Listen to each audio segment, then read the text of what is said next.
रब्बिल काबा। अल्लाहुम्मा सल्लि अला मुहम्मद व आलि मुहम्मद।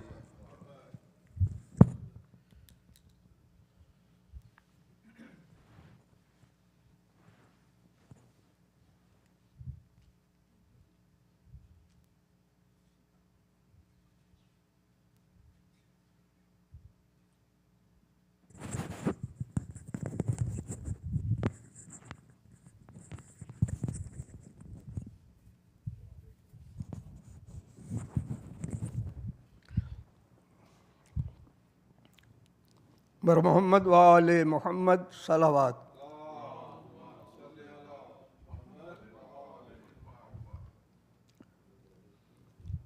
सलाम का उन्वान है पानी। सारी मखलूक की खातिर हुआ पैदा पानी, सारी मखलूक की खातिर हुआ पैदा पानी। मिल्क रब की है नहीं माल किसी का पानी। जिंदगी के लिए जब उसकी ज़रूरत है अहम, हाथ आता है हर एक बंदे को हर जा पानी। फैज़ से पानी के हर मुल्क की है आबादी, इसको पीता है हर एक चीनी हो जापानी। हुक्म खालिक है, हुक्म खालिक का है, पानी न किसी से रोके। जानवर भी हो जो प्यासा तो पिलाना पानी। अलातश कहते थे बच्चे लबे दरियाए फुरात, अलातश कहते थे बच्चे लबे दरियाए फुरात। सामने आँखों के लहराता था गहरा पानी। आग दिल में लगी अब्बास ने देखा जो ये हाल,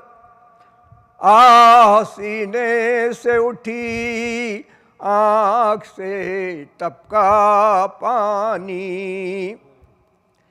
लेके मश्क और अलम घोड़े पे अब्बास चढ़े, पाए बोसी के लिए नहर का उठा पानी।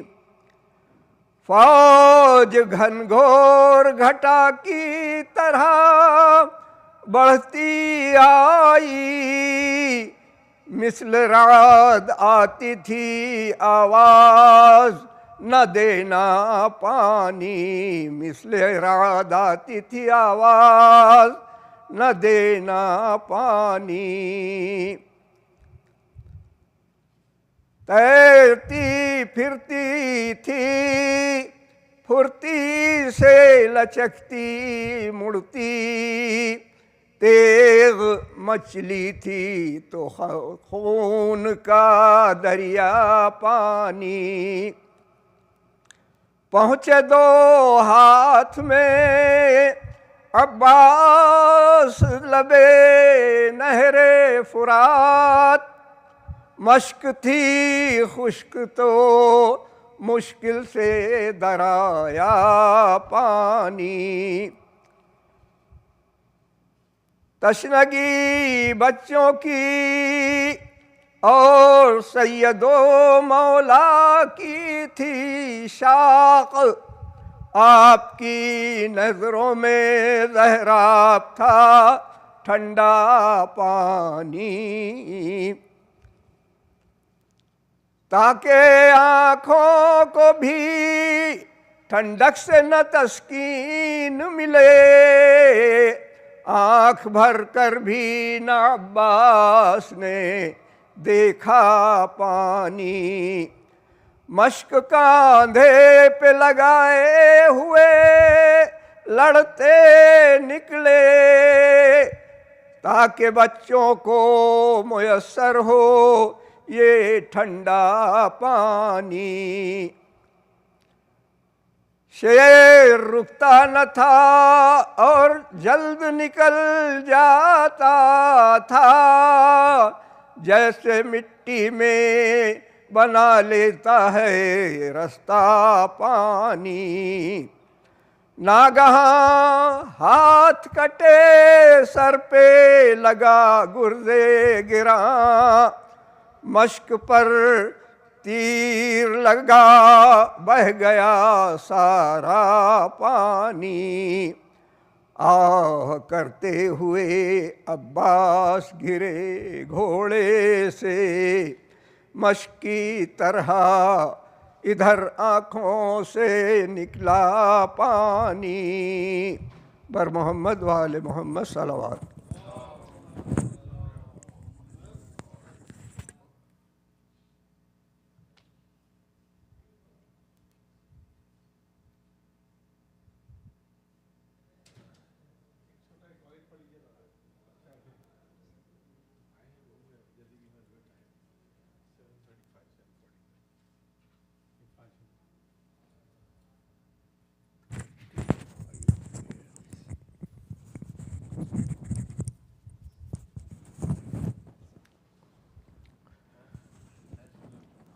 आ गए ना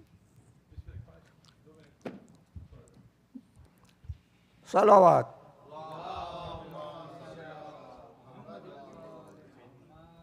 उल्फत है इस कदर हमें सिबते नबी के साथ, आंसू बहाए जाएंगे दरिया दिली के साथ।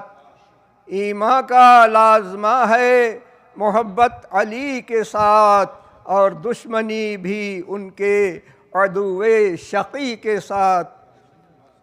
क्या इश्क था हुसैन अलैहिस्सलाम से, अंसार जाने देते थे, और किस खुशी के साथ मौत और ज़िंदगी का तसव्वुर बदल गया। मरकर शहीद खेलते हैं ज़िंदगी के साथ।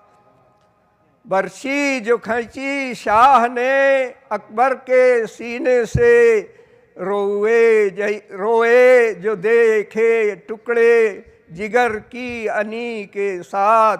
असगर के दोनों गालों के है बीच में दहन, दो गुल शिगफ्ता हो गए हैं एक कली के साथ।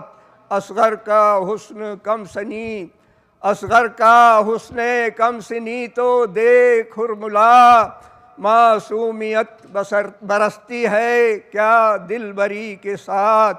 क्यों तीर का निशाना बनाता है ऐ शरीर, इस बच्चे को जो मरता है खुद तशनगी के साथ। ऐ कूफियो ये याद रहे, ऐ कूफियो ये याद रहेगा ज़माने में, मेहमा बुला के फेरना मुँह बेरुखी के साथ।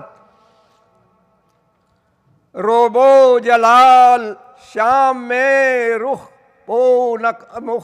पर नकाब था, रोबो जलाल शाम में रुख पर नकाब था। तत्हीर की रिदा भी थी बिनते अली के साथ। सलावत।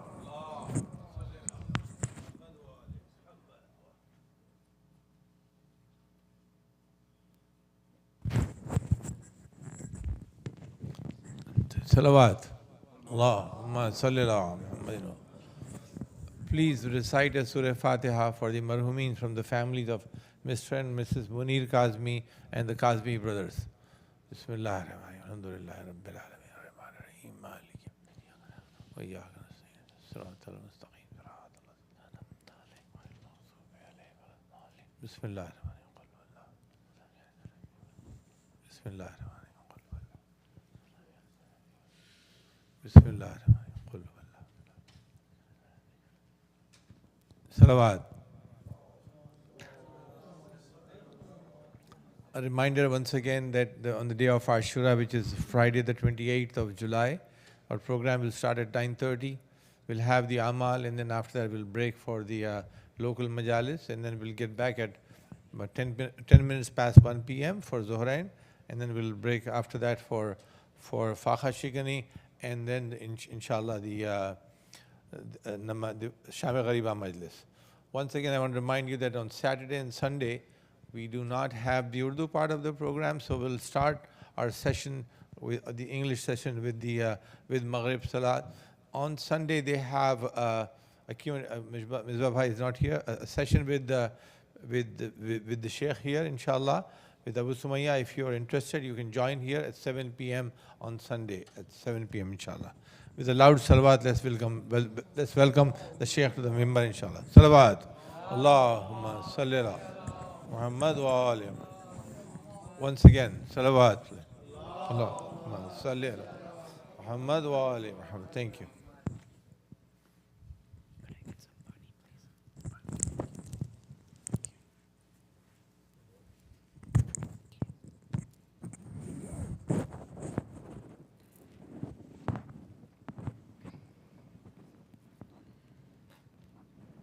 أعوذ بالله السميع العليم من اللعين الغوي الشيطان الرجيم بسم الله الرحمن الرحيم وبه نستعين والحمد لله رب العالمين والعاقبة للمتقين والصلاة والسلام على رسول الله وعلى آله الطيبين الطاهرين المعصومين المظلومين الميامين المهديين المقتولين ولعنة الله الدائمة على أعدائهم أجمعين من يومنا هذا إلى قيام يوم الدين.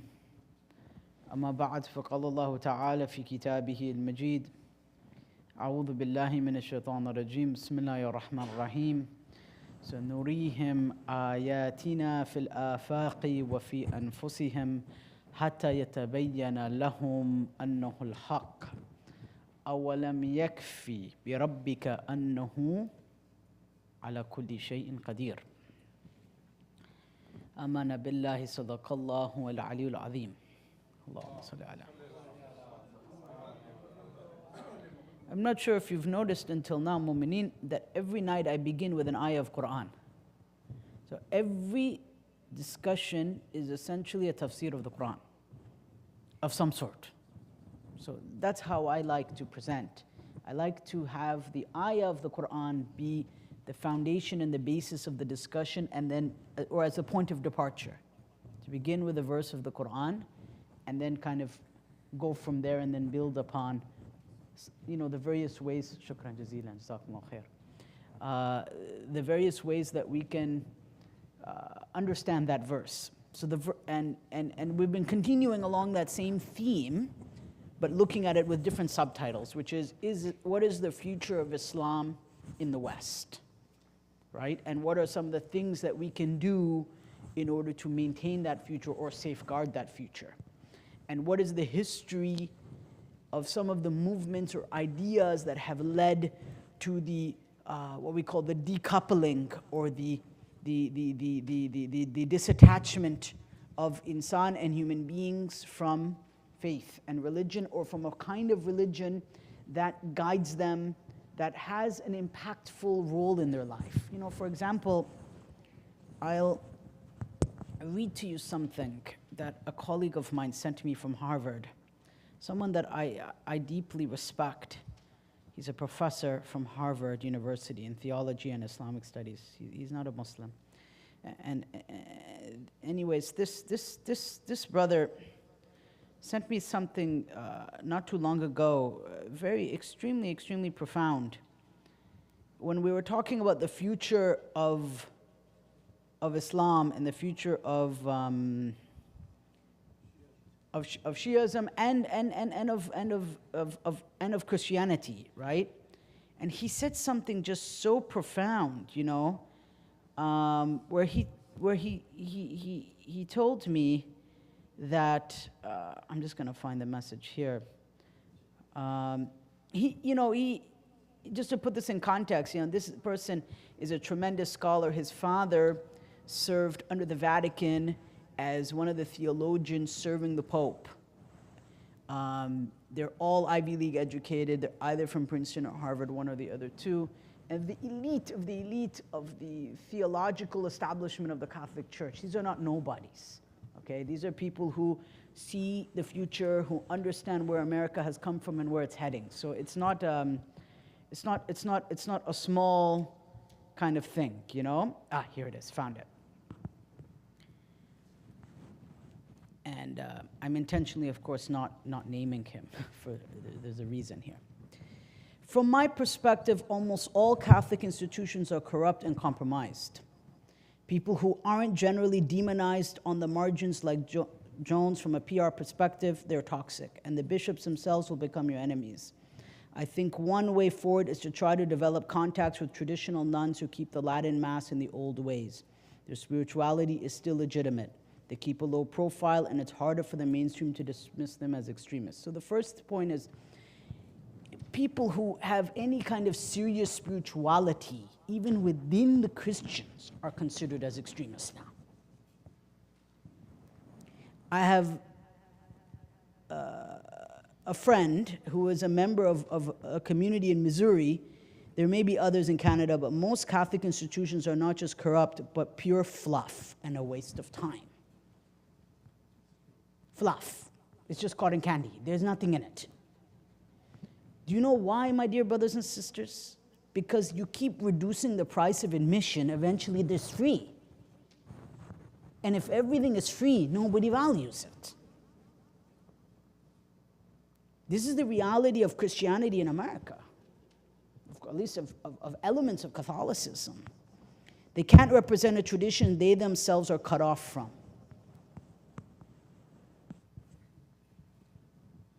They can't represent a tradition that they themselves no longer belong to, that very same tradition. Because if you keep the fire sale going and you just keep selling everything so cheap, so cheap, so cheap, so cheap, eventually there's nothing left to sell. It's done. And yet, despite that, church attendance is at all-time low. So what has now been the use? What is the ultimate utilitarian purpose or objective or realization of selling everything so cheap? So my advice to you, brothers, I'm not from this community, I'm not from New Jersey, I don't know, I'm not American, I'm Canadian. But don't sell yourself cheap. Because in the long run, it's not going to profit. This is what has happened to others. Allah tells us, look at what has happened to others. فَاعْتَبِرُوا يَا أُولِي الْأَبْصَارِ. Oh, the people of intellect, take a lesson. If you have insight, take lessons from others, so that Muslims don't repeat the same mistakes that other people have repeated. And again, I'm not demonizing Catholic Church. They have their own issues. I'm not interested in that. We're not Christian. That's not our issue. But my point is that,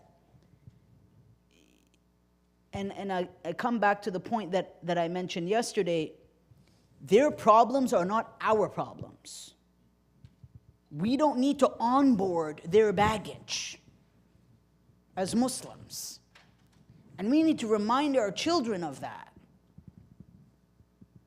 That the problems that they have with their church and with their church leaders and with their pope or whatever it is, that those issues that they have come out of a European context, a European world where the vast majority of those issues don't apply in a Muslim Islamic context. I won't say all of them, the vast majority of them don't, and we don't have time to go through this. This is not a university's postgraduate, or undergraduate or graduate seminar. My point is that this colonized mentality enters our youth, and then our youth end up feeling apologetic for being Muslim, or even some of our elders, God forbid, feel apologetic for being Muslim. And then their religiosity decreases and decreases and decreases and decreases, and then they're eventually, as they say, Muslim by name. Right? Muslim by identity, but not by practice. Yet Allah subhanahu wa ta'ala tells us that He shows us His signs. He says, and we shall show them our signs in the horizon and within themselves until they know that He is the truth, or that it is the truth. It has two different meanings. But one of the things that I want to explore very briefly tonight is the notion that Allah subhanahu wa ta'ala has put within each and every one of us that potential. Right? Because He says that He will show, سَنُرِيهِمْ آيَاتِنَا فِي أَنفُسِهِمْ فِي الْآفَاقِ وَفِي أَنفُسِهِمْ. Right? That we will show them our signs within themselves and in the horizons. That Allah has created us in a very specific way with certain natural laws, so to speak. Right? As Allah subhanahu wa ta'ala tells us again in Surah Al-Rum, فَقِمْ وَجْحَكَ لِلْدِينِ حَنِيفًا عفوا فِطْرَةَ اللَّهِ الَّتِي فَطَرَ النَّاسَ عَلَيْهَا لَا تَبْدِيلَ لِخَلْقِ اللَّهِ. That turn your face to the pure religion, to the strong religion, لِلْدِينِ حَنِيفًا, to the pure faith.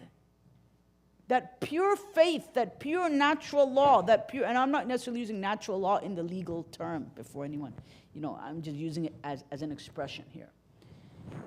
That God has created you in a certain way, in a certain purpose. الَّتِي فَطَرَ النَّاسَ عَلَيْهَا, that He has created you in a certain way, with certain, that if you stick to certain natural ways of being in this world, you'll remain on a path of purity. لا تبديل لخلق الله.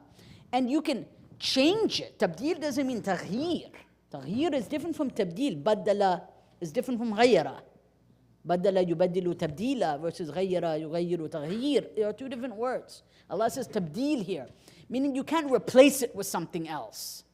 You can alter it. You can try to efface it, deface it, vandalize it. This inert nature within us, but you can't change it. لا تبديل لخلق الله. ذلك الدين القيم. This is the strongest path. There's no swerving. دين القيم. It doesn't shake. ولكن أكثر الناس لا يعلمون. But most people don't know.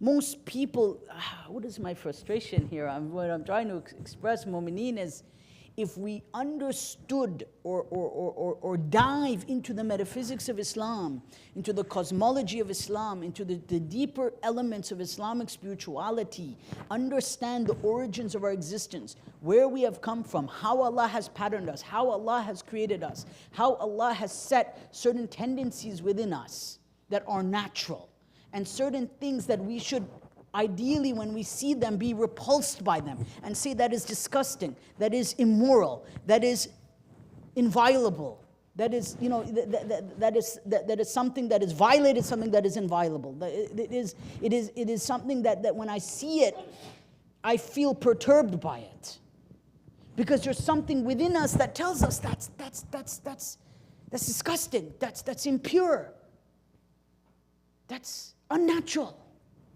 لا تبديل لخلق الله. There's no changing, or rather there's no replacing the creation of Allah subhanahu wa ta'ala. Let me give you an example here. Robert George, who I think is one of the most prominent thinkers in America today, legal thinkers. He's a McCormick Professor of Jurisprudence and Director of the James Madison Program in American Ideals and Institutions at Princeton University. Very prominent person, Harvard Law School, you name it. Extremely, one of the very important philosophers and thinkers of America today. Right? I mean, one of the reasons why I bring these things is so you don't think I'm just kind of cooking things up and just kind of presenting something that is not based on deep thinking, that is widespread understanding. He's written a book called The Clash of Orthodoxies, Law, Religion, and Morality in Crisis. Very important work.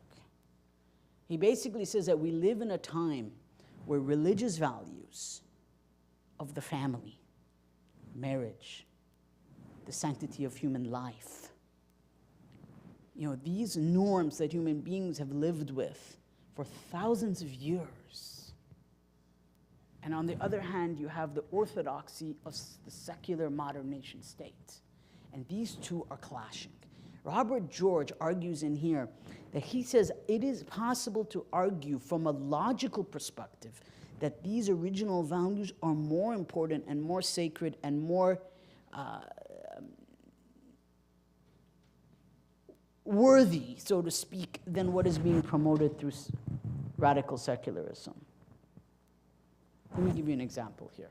I don't want to belabor the point. He says, marriage for secularists is basically a conventional union. That's all it is.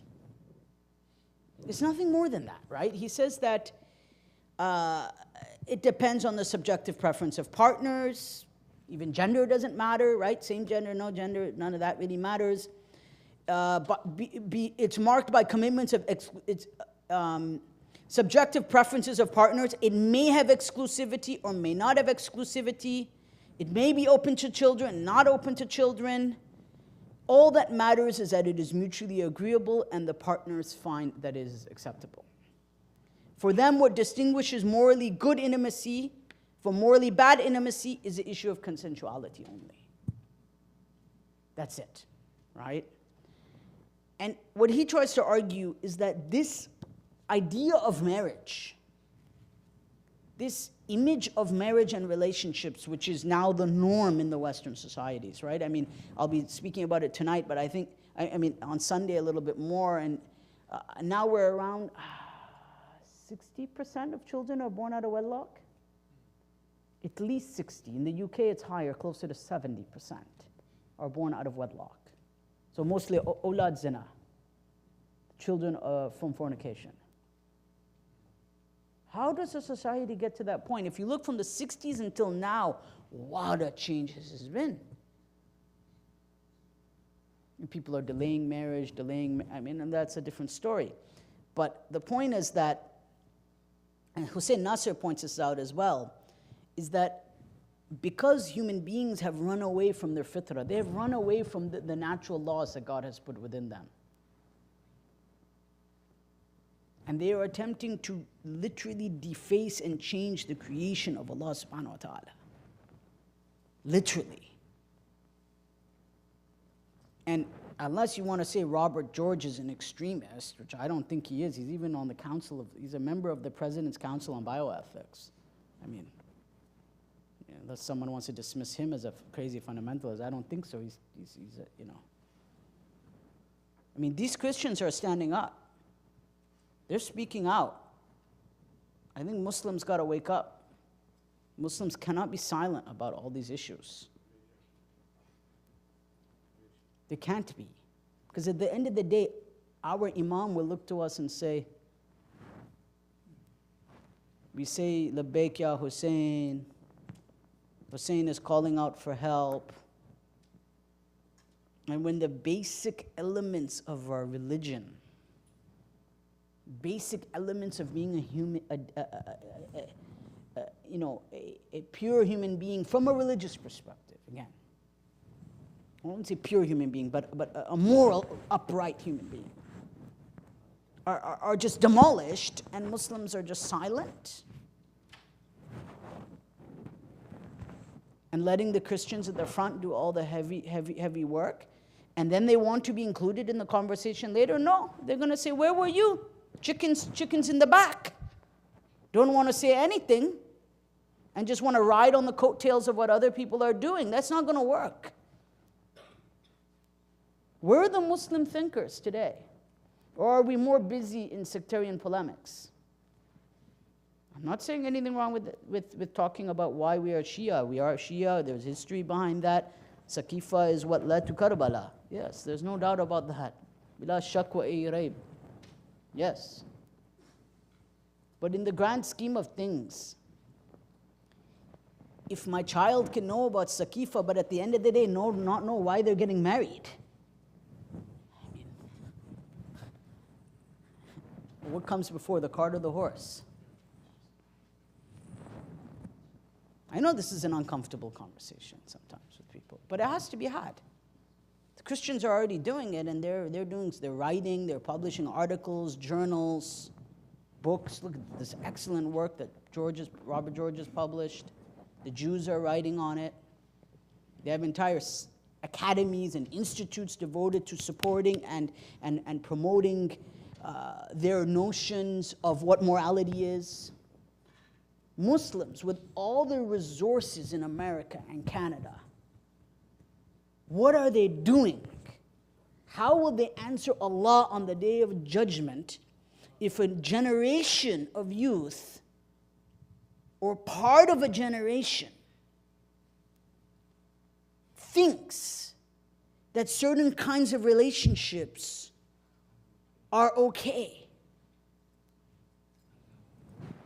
But hey, you know, we had ritual X, Y, and Z.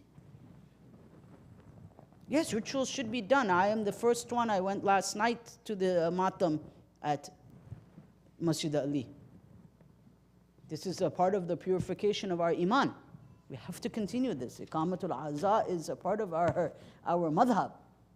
The Daruriyat, I would say, to a certain extent, the essential elements, not in the sense of not being Shia, but the essential elements of connecting with Ahlul Bayt. But if at the end of all that, the heart has unsurety about the biggest munkar and the greatest evil, how can that same heart really, is it some kind of a self-imposed duality or schizophrenia of some sort? And I'm not mocking schizophrenia. I'm using it in an expressive way, not in a medical way. I mean, how is that possible?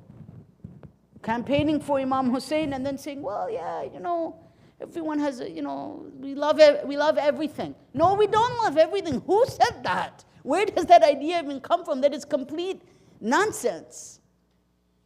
That has no foundation. We love the things that are in line with the fitrah that Allah has put in insan. Fitratullah lati fatara nas alayha, khalas. هذا خلاصة الكلام. That's the conclusion. And if we don't like it, that's the intellectual honesty. That's the honest truth.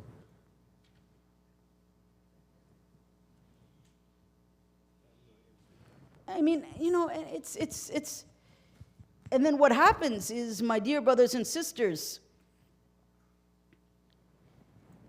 we as communities become desensitized to these things then.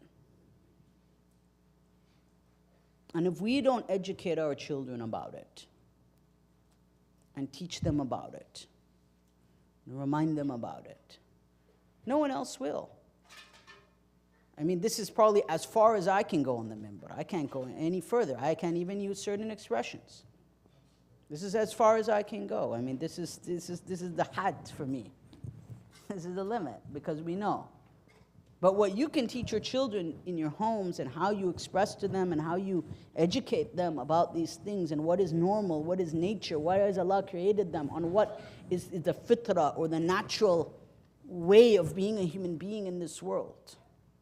What is pure, what is tayyib, what is clean.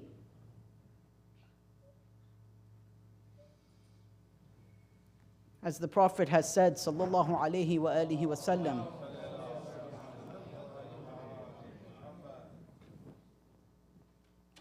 on Akhiru Zaman, he says, Zamanu sabir fihi ala dinihi mithlu al-qabid ala al-jamri bikaffihi. That during the last days, and he says it's during the last days, my dear brothers and sisters, when certain kinds of lifestyles will be seen normal by the Muslims. He says himself, ask yourself, where are you during those days? And then there will be scholars, he says, that will sell out to politicians, to the sultan, just so they could play favor with leaders of the day. And he should know that they are the munafiqun of this ummah. because they do it at the expense of what is clean and what is tayyib and what is right and what is halal and what is normal and the fitrah of Allah subhanahu wa ta'ala. And he says that those who hold on to faith during these times, this will be the time of the patient one, zamanu sabir. And holding on to faith will be like what? Mithlul qabid ala al-jamri bi kaffihi. It'll be like holding on to a red hot coal burning through the palm of your hand. He says, Al-Islam bada'a ghariban wa sayaudu ghariban fatuba lil ghuraba. He says that Islam began estranged, with a few followers, and it will return to the sayaudu ghariban. But blessed are the estranged ones during those times, that when they look around them and they see Muslims performing acts and supporting acts that are otherwise so despicable, so impure, so filthy, coming up with weird justifications for them, dressing in certain ways, he says, that are so unnatural. He even goes into deep detail about these things. This is between Sunnis and Shias. We know this. This is not a difference. What I'm presenting is not a Sunni or Shia. This is Muslim. That they will dress in certain ways. I'm not even going to describe that. They will dress in certain ways that is so unnatural, so strange, so opposite to reality, right? As we read in the traditions, it'll be as if man is walking upon his head instead of on his feet. Qalbul haqa'iq. It'll be like realities are inversed, upside down, and you look at that, and you start scratching your head. Is that real or is that false? That is the extent to where the Muslims will be. Leave aside non-Muslims. That's not the issue. Where Muslims will be. And there will even be places of worship that will entertain such things. There will be masajid that will entertain such behavior. Be sensitive to such behavior. Maybe even loving towards such behavior.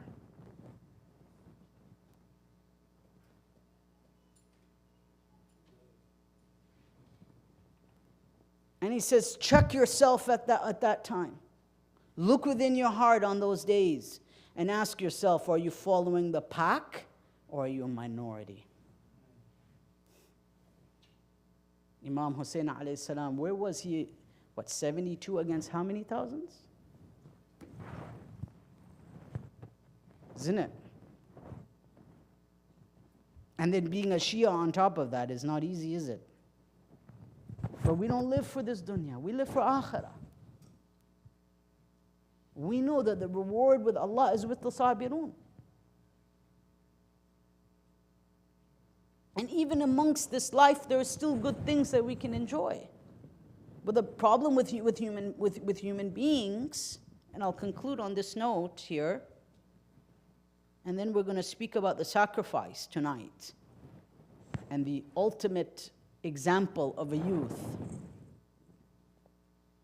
But the problem with human beings is they don't want to enjoy within the boundaries. That without religion, without deen, without madhab, without the guidance of our ulama and maraja, human beings want to go in the linsana la yatgha. Allah says this is the problem of insan in the Quran. That human beings go past, they always want to blow through the barriers, blow past the speeding limit, blow through every barrier that's in front of them. And ra'ahu istaghna, because they don't think they need Allah. They think that they're independent. They think that they're okay. They figured it all out. This is the essential problem of insan, of human being, without Allah subhanahu wa ta'ala, and nabuwa and imama, and prophethood and imamat. Because it is these institutions that keep us between the rails. Within what is normal, natural, pure, clean, acceptable, modest. Today we cannot even speak about things like hijab sometimes. whether it be for men or for women. Or it's such a sensitive issue because everyone is so sensitive to mu'adha. How would they sit in the khutbah of Amir al-Mu'mineen? Or when Sahib al-Zaman comes, you think he's just going to be all just no mu'adha? If we look at the sermons of Amir al-Mu'mineen alayhi salam, honestly in Nahj al-Balagha, didn't he speak very direct to the Mu'mineen? Very direct to them. Because at the end of the day, he did not want people to say that people have misunderstood his words and then gone and had a relationship with Allah or prayed to Allah or lived their life as a Muslim in a way based on an ambiguity. When it came to haq and batil and haram and halal, Mawla Amir al-Mu'mineen was clear, crystal clear, as to what is allowed, what is not allowed, what is normal, what is abnormal, what is with Allah and what is with shaitan. And even when it came to the certain khurafat that began after the death of the Prophet, Mawla Amir al-Mu'mineen was again very clear about these things. He had to be, because history would judge him otherwise then.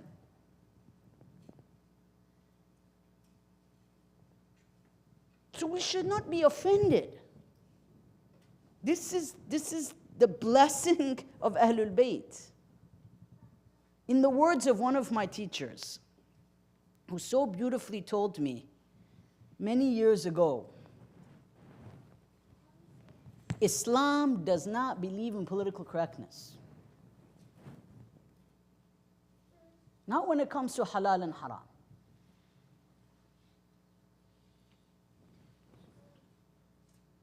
It doesn't. We don't need to tippy toe. And then we're always worried, oh, this one's going to get offended, this one's going to offend it, this one's going to get upset, this one's going to get upset.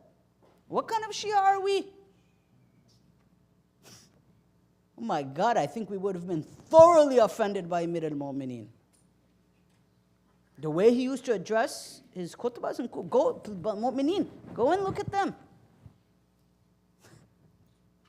How directly he would speak when something was wrong in the community, how directly he would speak. How the Prophet would speak so directly. Not using foul language, not insulting, but being very direct about what a problem is, what is going on in the community, and why it is wrong. This is the sunnah of the Prophet. This is the sunnah of Amir al-Mu'mineen. This is the sunnah of Sahib al-Asri wa Zaman. As the Prophet says, Shama'iluhu shama'ili, sunnatuhu sunnati. That his characteristics are my characteristics, his sunnah is my sunnah. وَمَنْ أَنْكَرَهُ فِي غَيْبَتِهِ فَقَدْ أَنْكَرَنِي. And the one who rejects him during his occultation has rejected me.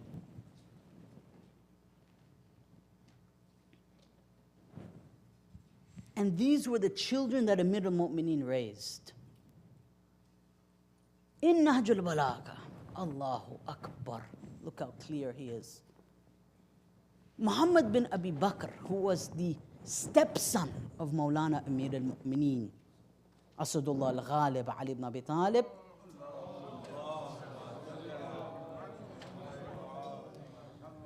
Muhammad bin Abi Bakr was murdered by Muawiyah, on the order of Muawiyah. For those who know, he was the governor of Egypt. Right? Before Malik al-Ashtar. Muhammad bin Abi Bakr was murdered in the terrible way. Right? He was burned alive, he was killed, and then stuffed into a dead donkey's orifice, like in the body, and then they set the donkey on fire. This is on the order of Muawiyah. Why? These are the Shabab of Banu Hashim. Last night, Mullah Rizvi gave a very nice talk about Shabab and youth at Masjid Ali. Muhammad bin Abi Bakr was a young, strong, intelligent man. He wrote a letter to Muawiyah, basically saying, Anta al-ayn ibn al-ayn. This letter is preserved in the books of Sunnis and Shias, Ansab al-Ashraf al-Baladuri, Waqatu Sifin, and on. Calling him out for his treachery and his father, and proving the wilayat and the imamat of Amir al-Mu'mineen. Knowing that he is the son of Abu Bakr, not the son of Amir al-Mu'mineen by blood. Yet the one who's the son of Abu Bakr, raised in the lap of Amir al-Mu'mineen, becomes the greatest Shia of Amir al-Mu'mineen. Look at this youth. No fear, no political correctness. And he was killed for it. He was martyred for this. And when the news came to Amir al-Mu'mineen that Muhammad has been killed, he said, عِنْدَ اللَّهِ نَحْتَسِبُ. He says that we take our grievances to Allah. كَانَ وَلَدًا نَاسِحًا وَعَامِلًا كَادِحًا وَسَيْفًا قَاطِعًا وَرُكُنًا دَافِعًا. About Muhammad bin Abi Bakr, he says that he was a true loyal son. He was my backbone. He was the sharp sword. عَامِلًا كَادِحًا. A tireless worker. He didn't fear anyone. When it came to his imam and the haqq of his imam and his stepfather, who he never called stepfather, interestingly. They don't use this language. This is again a very, this Western language. In Ahlul Bayt, they don't use this. He says, waladan li nas. He was my son. Because that was the bond they had of father and son. He was a committed son. Let me ask you all, brothers, a question tonight, because tonight is the night of the youth of Banu Hashim. How many of us are ready to sacrifice our child? I'm not saying that's for martyrdom. I'm not commanding them in the evil. I'm just saying to make some kind of a sacrifice. But on the other hand, it may affect some other aspect of their life, but you know deep down that this is what will 100% make the imam of your time happy. That he'll be radi with you. How many of us are ready for our young boys and men to step up to that plate? Are we raising our children to be the lions of Allah? To be real men like Muhammad bin Abi Bakr? Who was in the end, his actual father was not even a Amir al-Mu'mineen.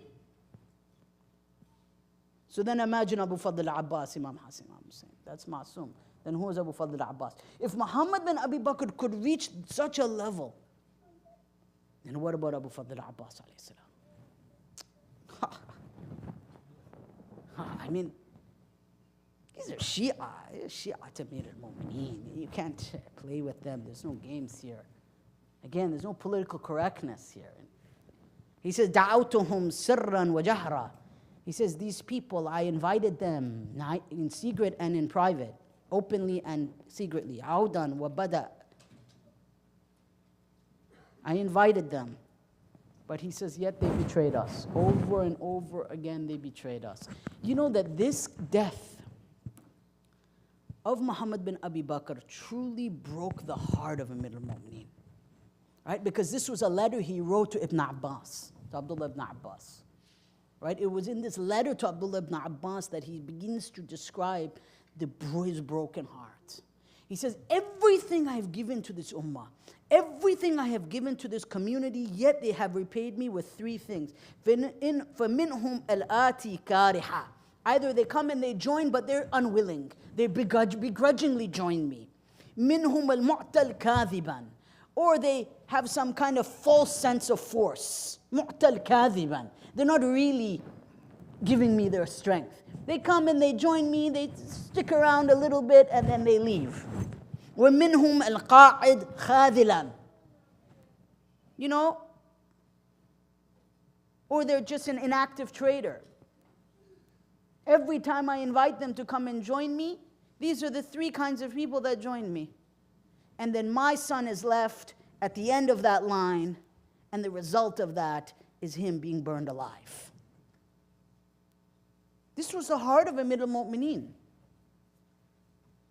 He says, had it not been for my desire to meet my enemy in the pursuit of martyrdom, I would have loved to not remain with these people in this world for a single day. As'alullah ta'ala an yaj'ala li minhum farajan ajila. He says, oh Allah, give me quick relief from these munafiqun. from these hypocrites that are always saying, Ali, Ali, Ali, Ali, ومعتل كاذبا وقاعد خاذلا. But they're either a traitor, or they're lazy, or they're a hypocrite. But yet they say Ali, Ali, Ali. Haydar, Haydar, Haydar. This is Nahj al-Balagha. I think the kalam is very direct. He doesn't mince his words about how he feels. This is Amir al-Mu'mineen. Because when it comes to the haqq of Allah subhanahu wa ta'ala, right? لا يتخذوا في الله لومة لائم. When it comes to the haqq of Allah, it doesn't matter. And now Hussein is left alone with his family. Banu Hashim is now left. The swords are being sharpened for war.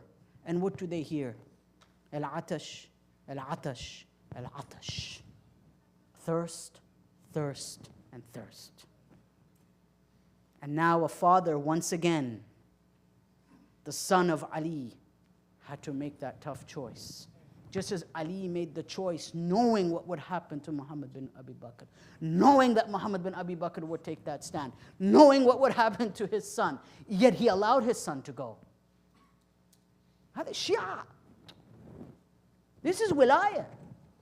Khalisa, pure.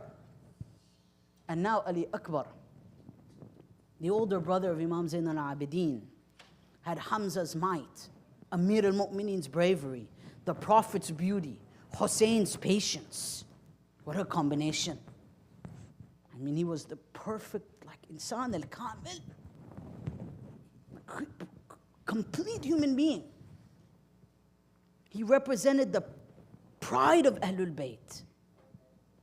Abu Abdullah took so much pride in this child that people used to come to see him to be reminded of Rasulullah. In fact, Umar ibn Sa'd offered Ali Akbar protection and aman because his mother Layla was related to Banu Umayyah. And the Imam says, Salamu alayka ya awla qatil min nasli khayri salim. The Imam of the time says that this was the first one to go to fight, the first one to die. And when he came to Imam al-Hussein to ask for permission, Imam did not hesitate. Imam allowed him. Look again, Mu'mineen, look at the strength of Hussein, the shuja'at of Hussein, the shuja'at of Ali Akbar. He raised that son ready for the day that this dunya is fani. It's not baqi, this dunya will end. These youths were ready, these are Shia. No hesitation, no crying, nothing, ready to go. Imam Hussein knew he could not face Allah knowing that Qasim would be sacrificed. Others would be sacrificed, but his Ali Akbar would not be sacrificed. Imam knew this. Ali Akbar looked at his father as his father's eyes filled with tears. أرخى عينيه بالدموع, with a broken heart, محترقا قلبه. And he says, Wallah, I swear that to these people, that this lad resembles most that of Rasulullah. فقد برز إليهم غلام أشبح الناس خلقا وخلقا ومنطقا برسولك محمد. That nobody resembles more the Prophet than him. That whenever we long to see your face, Ya Rasulullah, we would look at him. فَاللَّهُمَّ فَمْنَعْهُمْ بَرَكَاتِ الْأَرْضِ. So, oh Allah, deny all these mal'uneen, these cursed people, the blessings in the earth. Now this is the la'an of Imam Hussein. Imam Hussein, it's not only love here. He sends la'nat on them. Deny them every drop of Allah's blessings in the earth. Oh Allah, tear them up, all of them. Let them never be happy again, for they invited us, and now they turn to kill us. For they had called upon us as if they would help us, and now they have turned to kill us. This dua shook the earth, mu'mineen. This is a khiyana experience of Amir al-Mu'mineen. This is the betrayal felt by Amir al-Mu'mineen, of Imam al-Hussein alayhi salam. Irham ala ghurbatina. The women began to scream, have mercy on our loneliness, have mercy on our loneliness. The women formed a circle around Ali Akbar. They wouldn't let him go. They began to cry over and over and over again. They said that we are lonely without you, we are lonely without you, Ya Ali, Ya Ali. He was fed by them. He was nurtured by them. He was raised by these women. They said, La tasta'jil, la tasta'jil. Don't rush my son into battle. The women could not stand losing him. But Hussein had to dress his son up for war. He put on the armor and the helmet of Amir al-Mu'mineen alayhi salam. Look how beautiful this is. The armor and the helmet of Maulana Amir al-Mu'mineen, Asadullah. Ali al-Akbar is wearing this armor as he's going out to battle, as Sayyid Bahr al-Ulum tells us. Ali Akbar goes forth to fight now. He says, I am Ali, the son of Hussein. We are the chosen ones from the Prophet. By Allah, we shall never be ruled by the illegitimate ruler. He is reciting this poetry. Abu Abdullah began to cry. فَبَكَ الْحُسَيْن. Hussein is looking at his son Ali Akbar. Hussein is beginning to cry. He shouted at Umar ibn Sa'ad, what is wrong with you? May Allah cut off your lineage. May Allah cut off your lineage as you have cut off mine. May Allah send someone to slay you in your own bed. Hussein then recited the verse, Inna Allah istafa Adama wa Nuha wa ala Ibrahim wa ala Imran ala al-alameen. Dhurriyata ba'duha min ba'din wallahu sami'un alim. He begins to recite these important verses about the imamah from the Quran. Surely Allah has chosen Adam, Allah has chosen Nuh, the family of Ibrahim, the family of Imran over all of the world, the family succeeding each other. Ali Akbar continued to fight from right flank to left flank. He killed 120 men. By now the thirst was killing him and he was exhausted. He rides back to his father. And he's covered in wounds. أصابته جراحات كثيرة. He's covered in wounds. He turns to his father. يا أبا العطش قد قتلني. He says, oh my father, the thirst is killing me. وثقل الحديد, and the weight of this iron is weighing me down. Is there any way that I can get to water? For halil shurbatin min ma'in sabil. Is there any sabil to water now? The thirst of his son is killing him. Hussein looks at him, and now what happens? Hussein looks at him. فَبَكَّ الْحُسَيْنُ بُكَاءً شَدِيدًا. Hussein begins to cry looking at his son. What was Hussein to do? He takes his ring off. He puts it into the mouth of his son. He says, Bunayya, hati lisanik. Give me your tongue, oh my son. Why? Allah only knows. Hussein takes his ring off. He puts the ring into the mouth of his son. Take this ring and put it into your mouth. Ali Akbar charges out once again like a lion. His father is trying best to keep watch over him. With every blow, he is waiting to see what will transpire. Abu Abdullah is watching his son fight. He says, war has confronted us with its realities. War has manifested after its implications. Ali Akbar fought 200 men. They then fired an arrow. Shall I narrate where it landed? It landed in the throat of Ali Akbar alayhi salam. The arrow lands into the throat of Ali Akbar. He puts his hand over his throat as the blood is coming out of his hands. Then Munqidh bin Murra al-Abdi hit the young lion of Ali over his head. ثُمَّ تَعَنُوا بِالرُّمَّ فِي ظَهْرِهِ. And then they stabbed him into his back. And then they began hitting him with swords. Ya Allah, he began to get hit by all sides. Mu'mineen ya Sadara Hussein. And then he says, Ya Bata, Ya Bata, Ya Bata, alaykum minni salam, Ya Bata. Ya Bata, hada jaddi Rasulullah. He says, oh my father, this is my grandfather Rasulullah. He is giving me some water. This is my grandfather Rasulullah. As they were showering him with arrows, Hussein races out into the battlefield. فَقَطُعُوهُ بِسْيَافِهِمْ. Irban. They begin cutting him to pieces. Hussein cries out, Waladi Ali, Waladi Ali. Why, Mama? Why, Abdullah? قتل الله قوم قتلوك. May Allah kill those who killed you. Brothers, this is the rage of Hussein ibn Ali. Ala dunya ba'da kalafa. He says this world has no value after you. How dare they defy the Rahman? How dare they defy the sanctity of Rasulullah? Hard it is upon your grandfather and father that they could not respond to you. Brothers, think of the helplessness of Imam and Hussein. Abu Mikhnaf relates from Hamid bin Muslim that a woman now came out of the tent shining like the sun, and she began to say, Wa Habiba, Wa Thamarat Fuada, Wa Nur Aina. She begins to scream. I asked, who is this woman? He said, Hadihi Zainab bint Ali alayhi salam. This is Zainab coming out of the tent. She's just screaming, Wa Habiba, Wa Ghurwata, Wa Aliya, over and over again.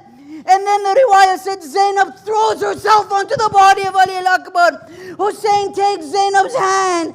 Wa Ghariba, Wa Imama. Brothers, take your hearts to Hussein ibn Ali. Assalamu alayka ya Gharib al-Ghuraba. He's holding the hand of Zainab now. What is he to do? He asks the two young boys to bring the body of Ali Akbar to the tent. And then he takes his head, أخذ رأسه وضعه في هجره.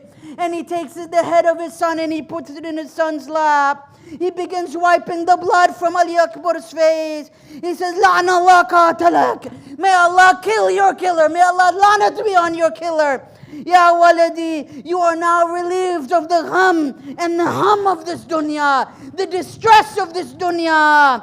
Sakina then comes to the tent.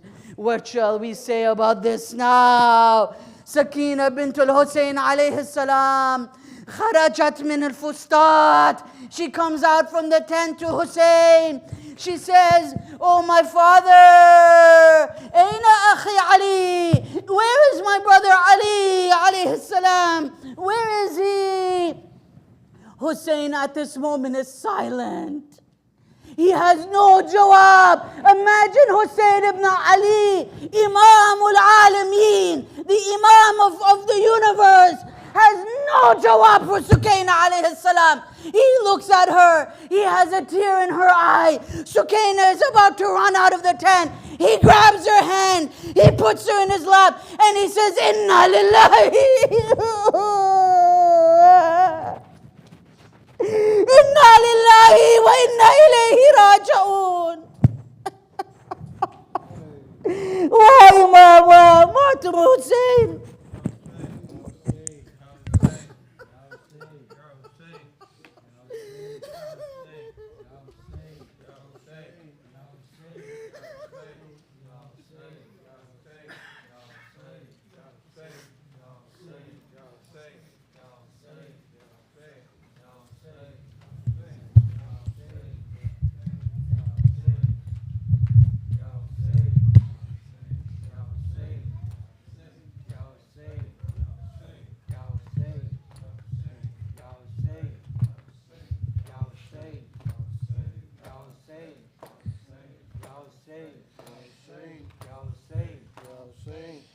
Shabir ढूंढता है अकबर कहाँ गिरा है शबीर ढूंढता है अकबर कहाँ गिरा है शबीर ढूंढता है अकबर कहाँ गिरा है बेटे के कातिलों से ये बाप पूछता है अकबर कहाँ गिरा है शबीर ढूंढता है अकबर कहाँ गिरा है एक ज़ईफ़ हो गया आता नहीं नजर आता नहीं नजर अकबर की लाश से यूं ही का गुजर गया है अकबर कहाँ गिरा है शबीर ढूंढता गया अकबर कहाँ गिरा है खाम आ गया कमर में जाता नहीं चला जाता नहीं चला बाजू के पल चला होठों पे ये सदा है अकबर कहाँ गिरा है शबीर ढूंढता है अकबर कहाँ गिरा है शबीर ढूंढता है अकबर कहाँ गिरा है उठने की कोशिशों में जामू के बल गिरा जामू के बल गिरा एक कांप की आवाज में आब के जब सुना गए अकबर कहाँ गिरा है शबीर ढूंढता गए अकबर कहाँ गिरा है शबीर ढूंढता गए अकबर कहाँ गिरा है आया जो पास लाश के आका नहीं यकीन आका नहीं यकीन बारिशी पे गाक गए मगर शबीर सोच खा गए अकबर कहाँ गिरा है शबीर ढूंढता गए अकबर कहाँ गिरा है या हुसैन या Hussain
What do you think? Yes, yes, yes.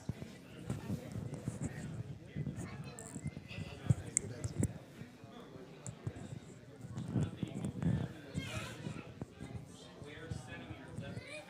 You should teach me something.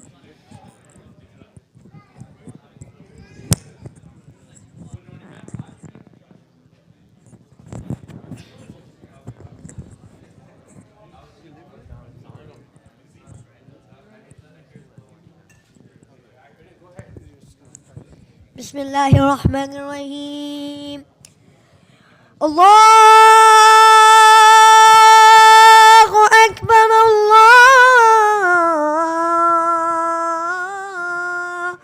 अल्लाहु अकबर अल्लाहु Akbar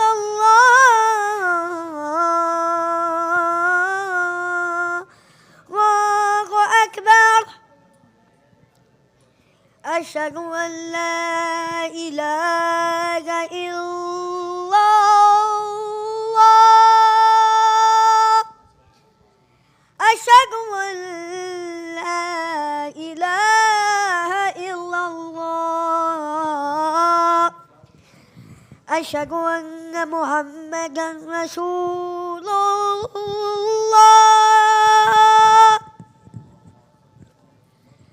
أشهد أن محمدا رسول الله أشهد أن عليا ولي الله أشهد أن عليا حجة الله هيا على الصلاة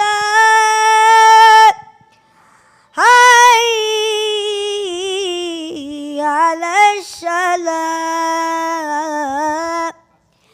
هيا على الفلاح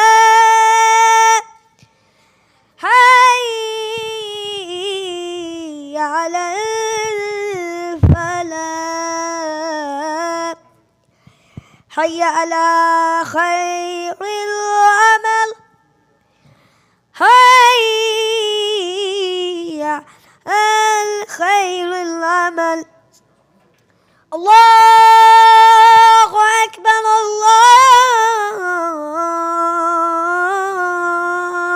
الله أكبر أشهد أن لا إله إلا الله أشهد أن لا إله إلا الله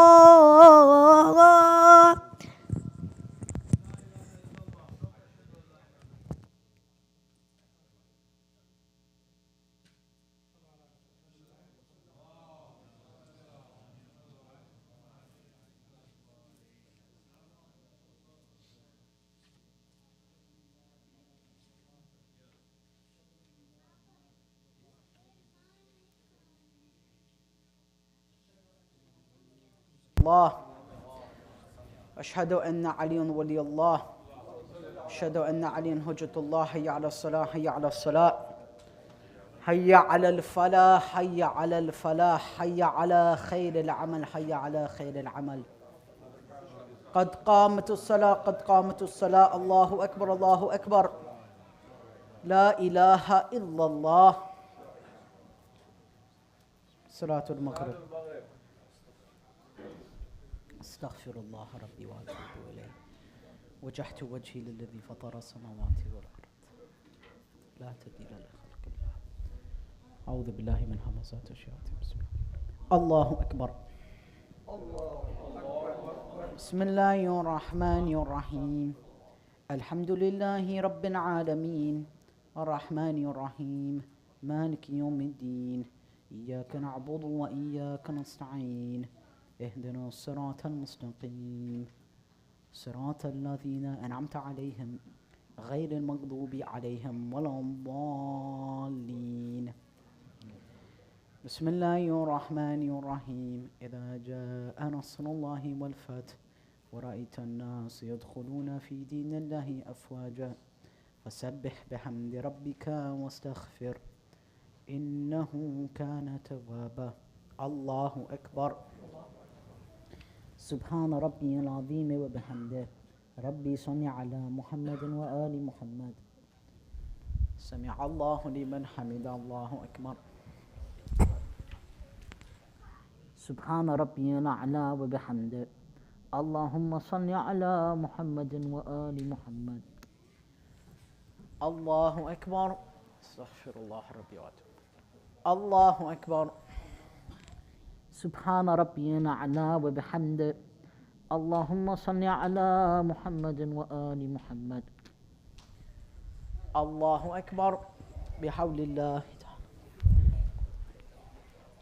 بسم الله الرحمن الرحيم الحمد لله رب العالمين الرحمن الرحيم مالك يوم الدين إياك نعبد وإياك نستعين اهدنا الصراط المستقيم صراط الذين أنعمت عليهم غير المغضوب عليهم ولا الضالين بسم الله الرحمن الرحيم قل هو الله أحد الله صمد لم يلد ولم يولد ولم يكن له كفوا أحد كذلك الله ربنا الله أكبر.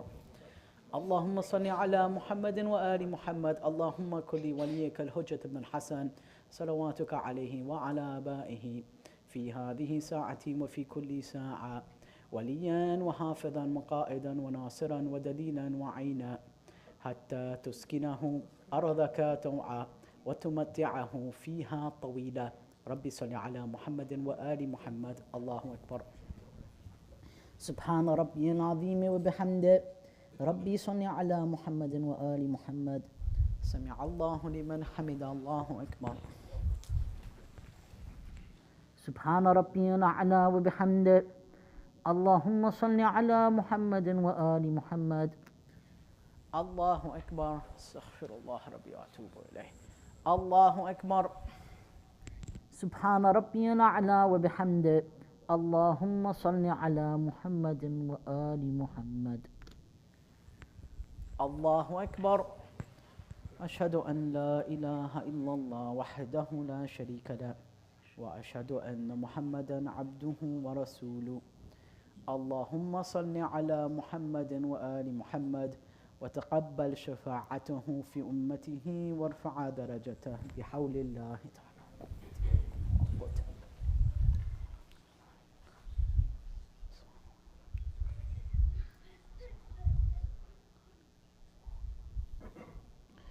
الله أكبر. سبحان ربي العظيم وبحمده. ربي صل على محمد وآل محمد وعجل فرجهم. سمع الله لمن حمد. الله أكبر. سبحان ربي الأعلى وبحمده. اللهم صل على محمد وآل محمد. الله أكبر. استغفر الله ربي. الله أكبر. سبحان ربي الأعلى وبحمده. اللهم صل على محمد وآل محمد يا من له دنيا والآخرة. ارحم من ليس له دنيا والآخرة بحق محمد وإطرته الطاهرة. الله أكبر. أشهد أن لا إله إلا الله وحده لا شريك له وأشهد أن محمدا عبده ورسوله.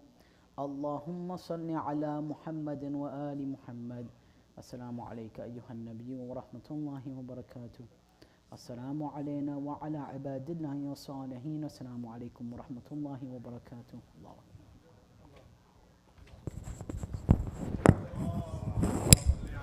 محمد وآل Brothers, a very important announcement once again. The program for the day of Ashura will start at 9:30 a.m. and on Saturday and Sunday, once again I want to remind you that there is no Urdu English, so on both those days the Majlis will start with Maghrib, but on Sunday there is a Q&A session with the Sheikh here at 7 p.m. So you are more than welcome to join us on Sunday at 7 p.m. Also the 6:30, okay, I believe it's 6:30 p.m. Also, the weekend of August 4th, we have a series of 3 majalis.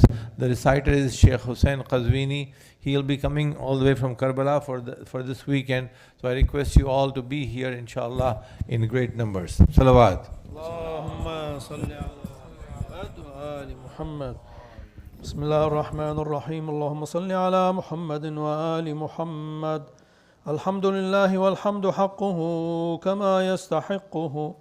حمدا كثيرا وأعوذ به من شر نفسي إن النفس لأمارة بالسوء إلا ما رحم ربي وأعوذ به من شر الشيطان الذي يزيدني ذنبا إلى ذنبي وأحترز به من كل جبار فاجر وسلطان جائر وعدو قاهر. اللهم اجعلني من جندك فإن جندك هم الغالبون واجعلني من حزبك فإن حزبك هم المفلحون واجعلني من أوليائك فإن أولياءك لا خوف عليهم ولا هم يحزنون. اللهم أصلح لي ديني فإنه عصمة أمري وأصلح لي آخرتي فإنها دار مقري وإليها من مجاورة اللئام مفري، واجعل الحياة زيادة لي في كل خير، والوفاة راحة لي من كل شر. اللهم صل على محمد خاتم النبيين وتمام عدة المرسلين، وعلى آله الطيبين الطاهرين وأصحابه المنتجبين.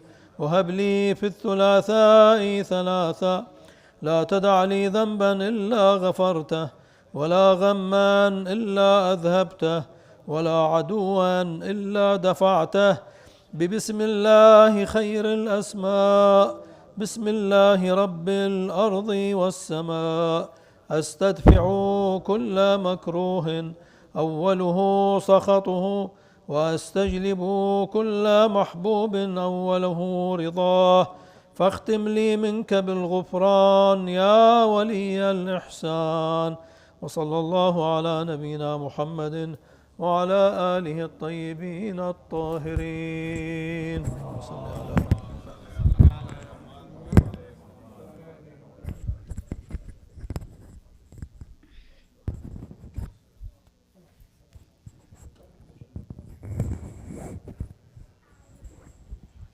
استغفر الله ربي واتوب اليه. الله اكبر الله اكبر. اشهد ان لا اله الا الله. اشهد ان لا اله الا الله. اشهد ان محمد رسول الله. اشهد ان محمد رسول الله. اشهد ان علي ولي الله. اشهد ان عليا حجة الله. حي على الصلاة حي على الصلاة حي على الفلاح حي على الفلاح حي على خير العمل حي على خير العمل. قد قامت الصلاة قد قامت الصلاة. الله أكبر الله أكبر. لا إله إلا الله. استغفر الله ربي واتوب إليه. أعوذ بالله من همزات الشياطين. بسم الله الرحمن الرحيم. وجهت وجهي للذي فطر السماوات. الله أكبر. بسم الله الرحمن الرحيم. الحمد لله رب العالمين الرحمن الرحيم مالك يوم الدين. إياك نعبد وإياك نستعين. اهدنا الصراط المستقيم صراط الذين أنعمت عليهم غير المغضوب عليهم ولا الضالين. بسم الله الرحمن الرحيم. والعصر إن إنسان لفي خسر إلى الذين آمنوا وعملوا صالحات وتواصوا بالحق وتواصوا بالصبر. الله أكبر. سبحان ربي العظيم وبحمده. ربي صل على محمد وآل محمد. سمع الله لمن حمد. الله أكبر.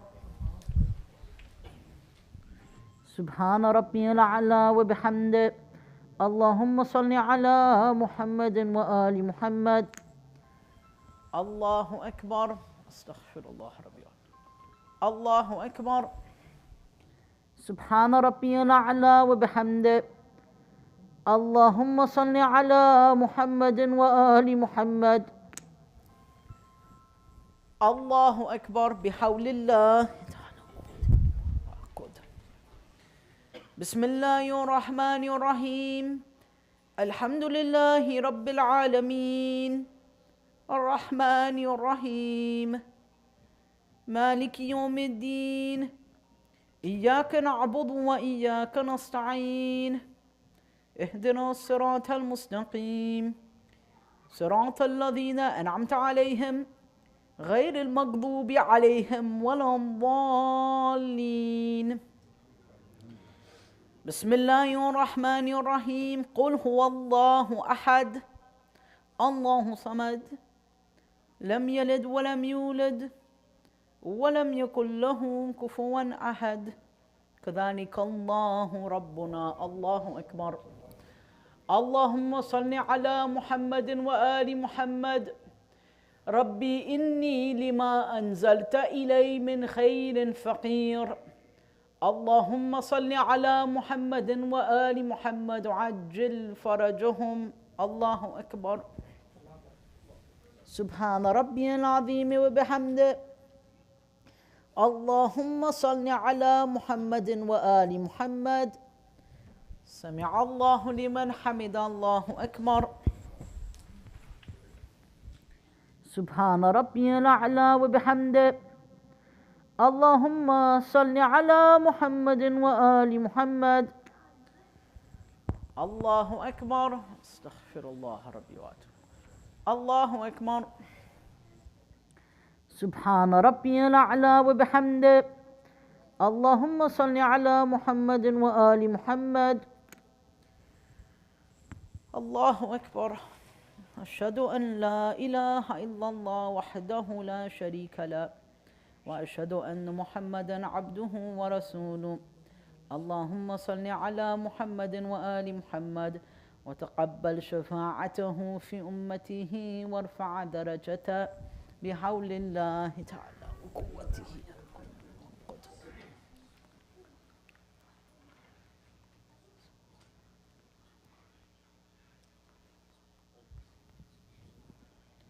الله أكبر.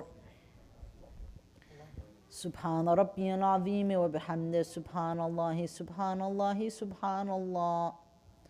سمع الله لمن حمد. الله أكبر. سبحان ربي الأعلى وبحمده. اللهم صل على محمد وآل محمد.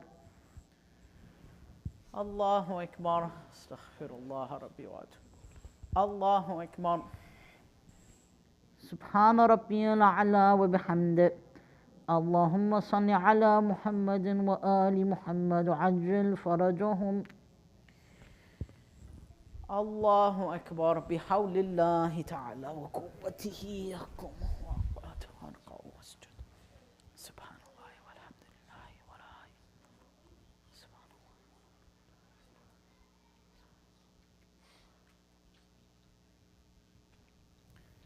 الله أكبر. سبحان ربي العظيم وبحمده. سبحان الله سبحان الله سبحان الله. سمع الله لمن حمد. الله أكبر. سبحان ربي الأعلى وبحمده. اللهم صل على محمد وآل محمد. الله أكبر. أستغفر الله ربي وأتوب إليه. الله أكبر. سبحان ربي الأعلى وبحمده. اللهم صل على محمد وآل محمد وعجل فرجهم. الله أكبر. أشهد أن لا إله إلا الله وحده لا شريك له وأشهد أن محمدا عبده ورسوله. اللهم صل على محمد وآل محمد. السلام عليك أيها النبي ورحمة الله وبركاته. السلام علينا وعلى عباد الله الصالحين. السلام عليكم ورحمة الله وبركاته. الله أكبر. الله أكبر. الله أكبر. الله ملائكته يصلون على النبي يا أيها الذين آمنوا صلوا عليه وسلموا تسليما. اللهم صل على محمد. اللهم صل على محمد وآل محمد. دعاء الإمام زين العابدين في التذلل إلى الله. مولاي مولاي أنت المولى وأنا العبد وهل يرحم العبد إلا المولى. مولاي مولاي أنت العزيز وأنا الذليل وهل يرحم الذليل إلا العزيز. مولاي مولاي أنت الخالق وأنا المخلوق وهل يرحم المخلوق إلا الخالق. مولاي مولاي أنت المعطي وأنا السائل وهل يرحم السائل إلا المعطي مولاي مولاي أنت المغيث وأنا المستغيث وهل يرحم المستغيث إلا المغيث مولاي مولاي أنت الباقي وأنا الفاني وهل يرحم الفاني إلا الباقي مولاي مولاي أنت الدائم وأنا الزائل وهل يرحم الزائل إلا الدائم مولاي مولاي أنت الحي وأنا الميت وهل يرحم الميت إلا الحي مولاي مولاي أنت القوي وأنا الضعيف وهل يرحم الضعيف إلا القوي مولاي مولاي أنت الغني وأنا الفقير وهل يرحم الفقير إلا الغني مولاي مولاي أنت الكبير وأنا الصغير وهل يرحم الصغير إلا الكبير مولاي مولاي أنت المالك وأنا المملوك وهل يرحم المملوك إلا المالك مولاي ارحمنا وعافنا واعف عنا واغفر لنا ذنوبنا وكفر عنا سيئاتنا وتوفنا مع الأبرار بحق سيدنا ونبينا محمد وأهل بيته الأطهار. Once again, I just give you about 10-minute break so you can stretch yourself and be back at 10 minutes past 9 o'clock, please.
Salawat.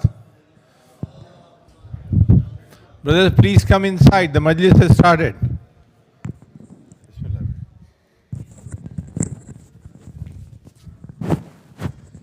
बर मोहम्मद वाले मोहम्मद बुलंद कर सलावत।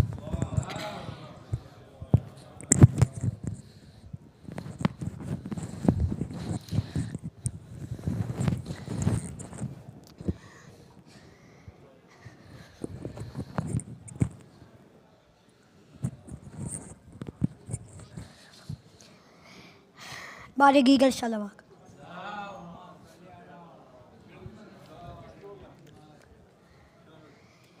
जगो कोई मंशा खालिक गी, जगो कोई मंशा खालिक गी, करबल अर्श बनावा, लिखे बागो नाम बहक रांगे, लिखे बागो नाम बहक रांगे, रब लिखे आ पहले मावा, मावा करबला गिया मावा, मावा करबला गिया मावा, पुकरा गिया लाशा गे कुकरे, नया लब गिया विक्ष शहरावा, मावा करबला गिया मावा, हाय माँ अकबर की माँ, सब्र गे मालिक नू शर लड़ा आखे, इसिंग गे गे वेके, मैं सब्र की सांझ खी अकबर गे, शीगल क्यों सांग हकावा, मावा करबला गिया मावा, हाय माँ काशिम की माँ, आखे माँ काशिम की माँ के सांग करी, गेर कहीं लड़े गारवी, करे कुकरे मुताबिक मग गिया गे, मेरे वीर हुसैन की शावा, मावा करबला गिया मावा, येंगो कैगी गो के लगिया माँ कल क्यों, वैन ज़ैनब की का लाशा वल मावा, गावे कर कि के रुक ना जावन शावा, मावा करबला गिया मावा, हाय माँ गाजी की माँ, वैन कुलसूम गाशी लाल मंग के गाजी, कैनू मैं पाले अशी, मेरे सरगी सागर हाय भी लग गई, जगुलखिया तेरी बाबा, हाय मावा करबला गिया मावा, माँ असगर की माँ, सांग के असगर नू बेक के आके रबाब, ये न कगी होवा, ओ सर सांग के केरा हाय लावन नहीं, मैं गैर कगी ना लावा, मावा करबला गिया मावा माँ हुसैन गी माँ शिमर गे खंजर गे वार जहरा रोके गाले शैन कवे बेखिया पीश के पाले अशीब कि बेहक गरगन को ख्यावा मावा करबला गिया मावा मावा करबला गिया मावा सलावत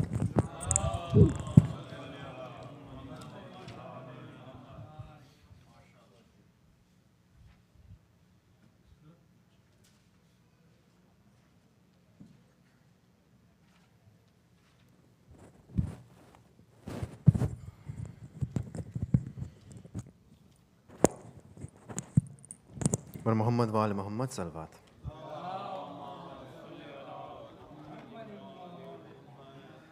बानो कहाँ तलाश करे अपने लाल को जंगल में मार डाला है ज़हरा की आल को बानो कहाँ तलाश ज़ैनब के साथ रोती थी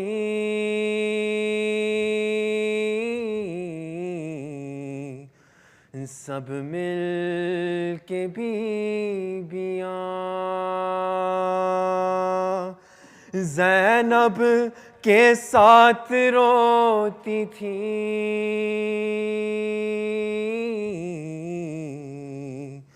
सब मिल के बीबियाँ जब देखती थी रोज़ वो वक़्ते ज़वाल को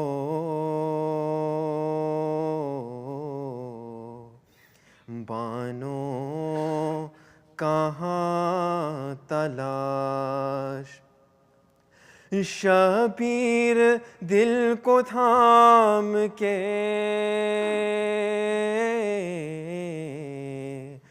गश खा के गिर पड़े शबीर दिल को थाम के गश खा के गिर पड़े देखा जो खून में गर्क नबी के जमाल को बानो कहाँ तलाश शबीर मेरे पास है सदक़े को बस यही शबीर मेरे पास है सदक़े को बस यही झूले से ला के दे दिया बानो ने लाल को बानो कहाँ तलाश शबीर ला रहे हैं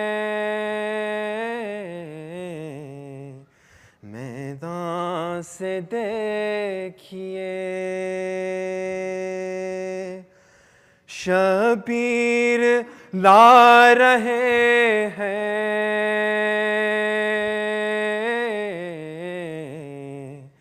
मैदान से देखिए अपने ज़ईफ़ कांधों पे 18 साल को बानो कहाँ तलाश करे अपने लाल को। सलवात।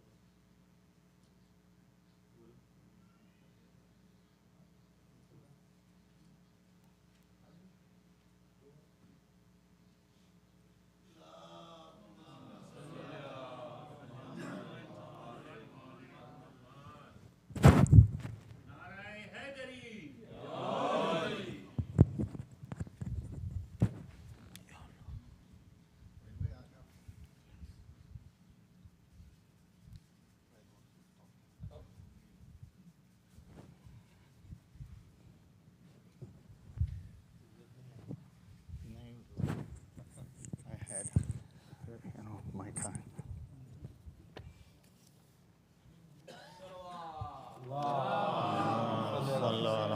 Muhammad wa ali Muhammad.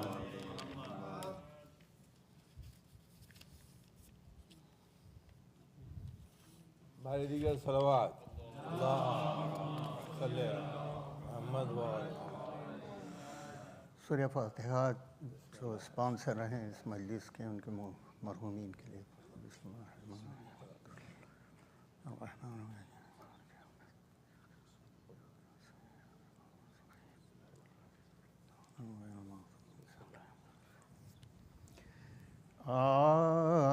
ज़ख्मी जुरन में ख़ास में गुल पैरहन हुआ पैदा शाहाना जोड़े से रंगे कफन हुआ बाग़े जिना रसूल को बैतुल हज़न हुआ और फौज की में शादरे तेज़न हुआ और फौज की में शादरे तेज़न हुआ उठा के रौन डाला है लश्कर के बाको हाँ गाज़ियों बुझा दो हसन के चराग हाँ गाज़ियों बुझा दो हसन के चराग को घबरा गए सुन के सदा सरवरे अनाम अब्बास नामवर से ये उस दम किया कलाम लो भाई जंग हो चुकी ख़िस्सा हुआ तमाम आया सुए यतीम हसन मौत का पयाम आया सुए यतीम हसन मौत का पयाम हम शक्ल मुस्तफ़ा को बुला लो पुकार के मांगो दुआ सरों से इमामे उतार मांगो दुआ सरों से इमामे उतार के और ये कह के ख़िमलरू हुए सुल्तान कायनात दरगाह किबरिया में दुआ की उठा के हाथ ऐ खालिक़े ज़मीनो ज़मा रब पाक ज़ात इन ज़ालिमों के हाथ से क़ासिम को दे न जा इन ज़ालिमों के हाथ से क़ासिम को दे न जा तू हाफ़िज़े जहाँ है करीमुर रहीम है। या रब इसे के बच्चा, या रब बचा इसे के बच्चा तकसीम है। और चिल्लाई रो के ज़ौजे अब्बास नौजवान। या रब है तू यतीमे हसन का निगाहबां, सुनकर ये गुल दुल्हन के भी आंसू हुए रवां। लेकर बलाए सास पुकारी के मेरी जान, लेकर बलाए सास पुकारी के मेरी जान। खालिक करेगा रहम ना, आहो बुका करो दूल्हा पे आ बनी है मैं सख्ते दुआ करो, दूल्हा पे है आई है मैं सख्ते बुना करो। या रब दुल्हन बने मुझे गुजरी न एक शब, दूल्हा जो मर गया तो मुझे क्या कहेंगे सब। अब तक तो शर्म से ना हिलाए थे मैंने लब, पर क्या कहूँ कि अब है मेरी रो पड़ता, पर क्या कहूँ कि अब है मेरी रो पड़ता। और शंबर के आफताब का वक्त गुरूब है, दूल्हा से पहले मुझको उठा ले तो खूब, दूल्हा से पहले मुझको उठा ले तो खूब है। ओ गश में झुका फरस पे जो गैरते खमर, मारा किसी ने फर्क पे एक गुर्ज तान कर, बर्छी लगी जो शीश की टुकड़े हुआ जिगर। गिरते थे अस्प से के कमर पर लगा, गिरते थे अस्प से के कमर पर लगा तब। और तारीख की ते खा के पुकारे इमाम को, फरियाद या हुसैन बचा लो, फरियाद या हुसैन बचा लो गुलाम को। और झपटे जो शाह फौज पे चमका के जुल्फ़िकार, बिल्ली गिरी यजीद के लश्कर पे एक बार। इस गैज़ में यमी से जो आए सुए इसार, भागे फिरा के घोड़ों की बागों को सब सवार, भागे फिरा के घोड़ों की बागों को सब सवार। भागड़ में खून से रन की ज़मीं लाल हो गई, दूल्हा की लाश घोड़ों से पामाल हो गई, दूल्हा की लाश घोड़ों से पामाल हो गई।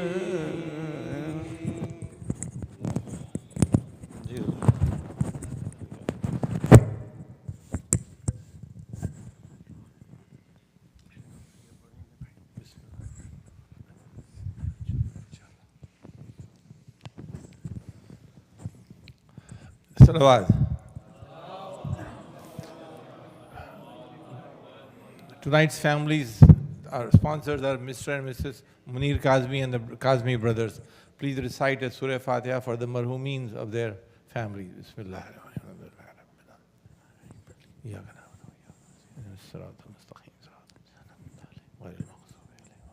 Bismillah.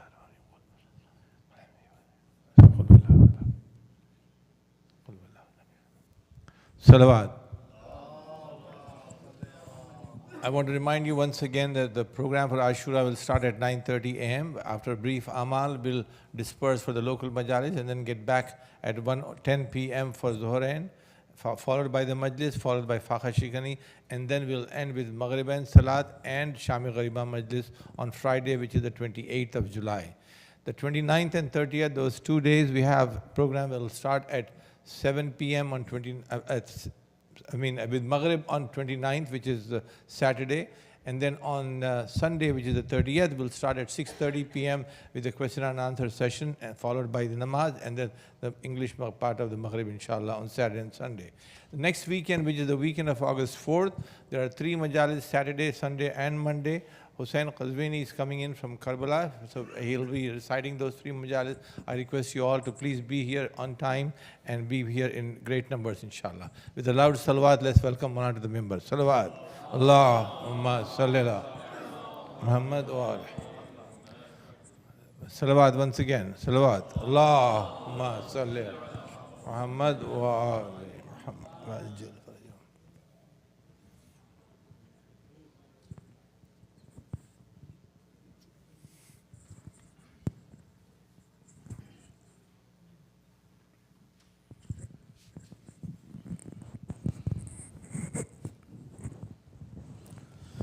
رحم اللہ من قرأ الفاتحہ.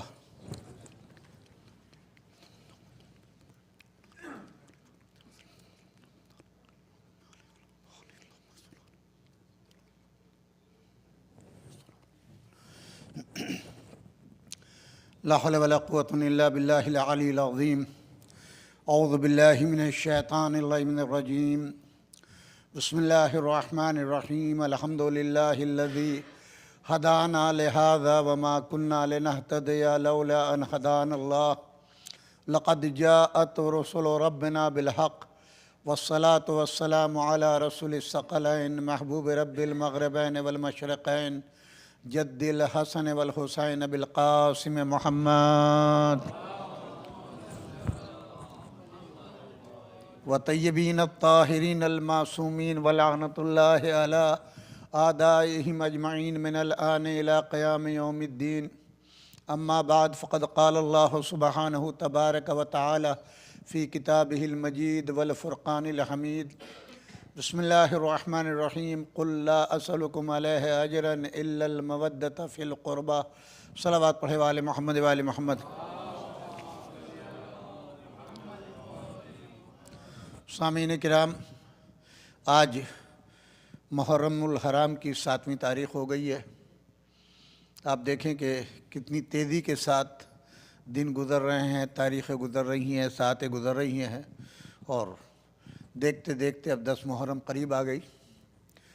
اس کے بعد پھر آپ کی معمولات زندگی جو ہیں وہ آ جائیں گے. اور میں نے آپ کو بتایا کہ یہ آپ کی محبتیں ہیں اور اہل بیت سے خصوصی اظہار مودت و محبت ہے کہ جو 2 مہینے 8 دن آپ کا طرۂ امتیاز ہے عزاداری منانے کا.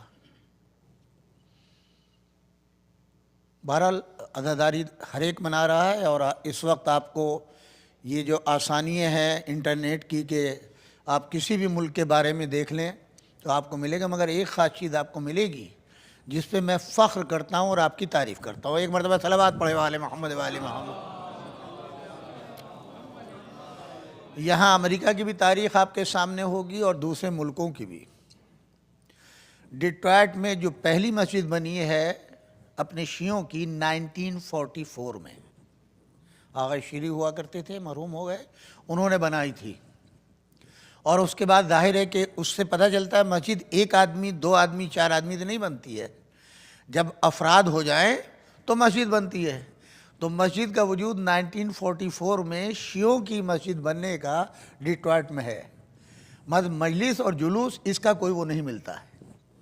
یہ جو مجالس کا سلسلہ شروع میں نے عرض کیا تھا آپ کی خدمت میں نے نیو یارک میں، یہاں پر آپ کے نیو جرسی میں سب سے پہلے 1988 میں شہادت جناب رسول خدا اور امام حسن علیہ السلام کی 3 مجلسیں یہیں اسی اعضا خانے کے اندر اس وقت گھر ہوا کرتا تھا، اور مجھے دعوت دینے والے ڈاکٹر غضنفر جعفری صاحب تھے.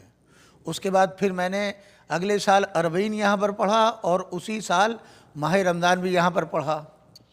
مجھ سے اور اس وقت ڈاکٹر قلب صادق صاحب طاہر جلوہ تو یہ آتے تھے مجلسوں کے لیے، اور اس کے بعد مختلف باقاعدہ علماء کا وجود یہاں پر نہیں تھا. مگر میں نے آپ کو بتلایا تھا کہ جو مجھے بتایا گیا واللہ عالم ہو سکتا ہے وہ ہو، मुराद अली ख़ान साहब ने यहाँ पर अपने घर के ऊपर मजलिस शुरू की और बहुत से लोगों ने की है, और फिर आहिस्ता आहिस्ता मजलिस होने लगी और ये बाहर आने लगी। तो आप लोग वो हैं जिन्होंने मजालिस का बिल ऐलान इनेकाद किया और जुलूसों की रस्में डाली, चाहे अमेरिका हो, यूरोप हो, कनाडा हो, ऑस्ट्रेलिया हो, जहाँ जहाँ हिंदो पाक के मोमिनीन पहुँचे उन्होंने बाकायदा उसके बाद जो है, चाहे वो इराक़ी हो, ईरानी हो, टर्की हो, दूसरे मुल्कों के हों, उन लोगों ने आपके साथ आना शुरू किया मजालिस से कि। मगर आज भी आप देखेंगे आम तौर के ऊपर हर जगह के ऊपर उर्दू की मजलिस हर मकाम पे मिलेगी, हर जगह के ऊपर। उसी के साथ इंग्लिश की, अरबी की, फ़ारसी की। अलखुई में इस वक्त 5 या 6 मजलिसें रोज़ाना हो रही हैं, आप समझे कि नहीं, कमरों में। लेकिन जो बड़ी मजलिस है वो हाल में वो उर्दू की हो रही है। तो इस तरीके से आप लोगों ने अपनी मोहब्बत के बस्ते को अहले बैत की साथ लेकर के सीने से लगा करके गए और कायम किया, और आज माशाल्लाह से ये बहार है। आप देखिए माशाल्लाह से बच्चा रोज़ाना सलाम भी पढ़ता है, नोहा भी पढ़ता है, यहीं का पैदा हुआ है। आप देख लीजिए उसकी उर्दू को, देख लीजिए आप। ये तरबियत, ये किसी मदरसे की तरबियत नहीं है। अज़ादार बनाना किसी मदरसे की, किसी मुजतहिद, किसी मौलवी का नहीं है, बल्कि ये अपने घर से जिसको तौफीक हो जाए अहले बैत की जानिब से, वो ये काम अंजाम देता है। कि कम खुद इमाम जाफ़र सादिक़ अलैहिस्सलाम फरमाते हैं, अपने बच्चों को अज़ादार बना दो, शरीयत भी इसकी महफूज हो जाएगी, दीन भी महफूज हो जाएगा। सलावत पढ़े वाले मोहम्मद वाले मोहम्मद। जब आप बच्चे को कुरान की तालीम देंगे तो तभी तो आप अपने बच्चे से कुछ उम्मीद रखेंगे। मैंने इसको कुरान दे दिया है, किरदार अहले बैत दे दी है, सीरत अहले बैत दे दी है, आदत अहले बैत दे दी है, सुन्नत रसूलुल्लाह पढ़ा दी है इसको, तो अब ये बुढ़ापे में मेरा ख्याल रखेगा, मेरा अदब व एहतराम करेगा। और अगर आपने कुछ नहीं किया तो हाई डैड और वाई डैड होगा जी। ये तो हर एक के लिए है ना। लेकिन अगर फ़र्श अदा पे आप ले आए तो फिर उसको पता चलेगा कि दादा की अहमियत क्या है, बाबा की अहमियत क्या है, माँ की अहमियत क्या है। अल्लाह ने वो तासीर रखी। ये परवरदिगार हमारी माँ बहनों को सलामत रखे। अल्लाह ने उनको इतनी हिम्मत, क़ुव्वत और ताकत दी है कि उन्होंने अपने खून जिगर को पिला करके इन बच्चों को अज़ादार बनाया। और इंशाअल्लाह ऐसे हमारे यहाँ ये सिलसिला पूरा नस्लन बादा नस्लिन चला आ रहा है कि घर से जो तरबियत होती है अज़ादारी की, आप समझे कि नहीं। कितने प्रोग्राम बच्चों जो आपके स्कूल में जाते हैं उनके बच्चों के इसी मुहर्रम के अंदर जो है वो बर्थडे के प्रोग्राम आ रहे होंगे। मुख्तलिफ जो रसूमात यहाँ जिन जिन मुल्कों में रहते हैं आप होती हैं, और बच्चा कहता है ये उन्हें नहीं, मुहर्रम आ गया। अब उसे ये बताने की ज़रूरत नहीं है मुहर्रम क्या है। लिबास को पहचान करके हमारे जो मासूम बच्चे हैं, छोटे छोटे जो बोल नहीं पाते, लिबास को देख के समझ जाते हैं कि ये गम के दिन है। ये तरबियत घर की तरबियत है। और जिनके यहाँ तरबियत नहीं है, आपको वो भी अंदाज़ा एक आध नमूना कहीं ना कहीं मिल जाएगा आपको। ख्याल फरमाया आपने। और फिर आप ये देखें कि इन्हीं बच्चों के लिए कितनी दुआएं मिलती हैं, किसका बच्चा है या फलां का बच्चा है, क्या तरबियत की है। यही तरीक़ा अहले बैत अतार अलैहिमुस्सलाम का था, अपने घरों के बच्चों को तरबियत करना। करबला एक दिन में तैयार नहीं हुई थी, करबला के बच्चे एक दिन में तैयार नहीं हुए थे। ये पूरा एक मिशन था जो रसूलुल्लाह सल्लल्लाहु अलैहि वसल्लम को बहुक्म वही बताया गया। और उसमें मेन जो किरदार था वो अहले बैत अतार यानी इमाम अली, जनाब फ़ातिमा, इमाम हसन, इमाम हुसैन अलैहिस्सलाम का था। और जब करबला का वाक़या पूरा का पूरा सामने था तो उस तरीक़े से अहले बैत अतार अलैहिमुस्सलाम ने अपने बच्चों की तरबियत की है कि कल जब करबला का मैदान आए तो इन्हें कहने की ज़रूरत ना पड़े, ये खुद ब खुद हमसे आकर के सवाल करें कि हमारा लिस्ट में नाम है या नहीं करबला के शुहदा में। उनको शहादत का मसला भी मालूम हो, शहादत का मकसद भी मालूम हो, और क्यों जान को कुर्बान करना ये भी। उनको ज़िंदगी से प्यार नहीं है, शहादत से प्यार है। एक मरतबा सलावत पढ़े वाले मोहम्मद वाले। और मौत का तस्वुर जितना हम लोग जानते हैं कोई नहीं जानता। लोग जाते हैं छुट्टियां मनाने के लिए जाते हैं ना, तस्वीर और तफरी के लिए जाते हैं, दुबई जा रहे हैं, यहाँ जा रहे हैं, वहाँ जा रहे हैं, दोस्तों के लिए गिफ्ट लाना, माँ बाप के लिए लाना, रिश्तेदारों के लिए लाना। हमारा आप कहाँ जाते हैं? करबला। क्या लाते हैं? जो आला तरीन गिफ्ट है वहाँ का वो क्या है? कफन। खैर व बरकत आएगी हमारे घर में, उम्र दराज होगी। और क्या हमें इतना बड़ा तोहफा मिलेगा? ये किसने शुरू की रस्म? सबसे पहला दर्द देने वाला कौन है? हमारे नबी सल्लल्लाहु अलैहि वसल्लम, जिन्होंने अपनी कमीज का कफन जनाबे फातिमा बिनते असद को दिया है। ये कुर्बानी का जज्बा किसने उजागर किया? हजरत अबू तालिब ने। आपको तारीखें जो हैं वो ज़ाहिर के तारीखें तो जितने भी, जब मुफस्सिर बिक गए, मुअर्रिख बिक गए, आपके मुहद्दिस बिक गए, उलमा बिक गए, मुफ्तियान दीन बिक गए, तब उनका तो वो जो दीन की खिदमत कर रहे थे ज़ाहिरी तौर पर, वो माल के बदले में जितना माल मिले उसी एतबार से फतवा होगा, लिहाजा तारीख भी उसी एतबार से लिखी गई। मैं आपकी खिदमत में बतला चुका हूँ, अमीर शाम ने अपनी ज़िंदगी में यही काम किया है कि नाम इस्लाम का हो, आदतें हमारी हो, तरीक़ा हमारा हो, मगर नाम इस्लाम का हो। और वजह क्या थी? ये बनी उमैया से थे। बनी उमैया का सरगना कौन था? अबू सुफियान था। मुसलमान नहीं हुआ। मुसलमान जब उसने इस्लाम कबूल किया है तो ये देख करके कि लश्कर इस्लाम आ गया तो उसकी नज़र में ये था कि ये हुकूमत है। तारीफ पढ़िए तो आपको मालूम होगा। और वहाँ दूसरी तरफ आप देखें, 13 साल मदीने की ज़िंदगी है रसूलुल्लाह की, इस्लामी ज़िंदगी। इस्लाम के ऐलान के बाद से 13 साल मक्के में रहे, 3 तो 13 मुसलमान हुए। रसूलुल्लाह कत्ल क्यों नहीं हुए मक्के के अंदर? मुशरिकीन मक्का ने मदीने में आकर के जंगे ओहद देख लीजिए, बद्र देख लीजिए, खैबर देख लीजिए, खंदक देख लीजिए, हुनैन देख लीजिए, तबूक देख लीजिए, ये सारी जंगें हुदूद मदीना में क्यों हुई? मुशरिकीन मक्का तो वही थे जहां 13 साल रसूलुल्लाह रहे। तो उनमें इतनी जुर्रत और हिम्मत कहां से आ गई कि वो 400 किलोमीटर का सफर करके मदीने पे आकर के हमला करें? और 13 साल उनमें हिम्मत और जुर्रत नहीं हुई कि रसूलुल्लाह की तरफ आंख उठा के देखें। तो कौन ऐसा मुहाफिज था रसूलुल्लाह का कि जो आंखों में आंखें डाल के बात करने वाला था? वो अबू तालिब थे।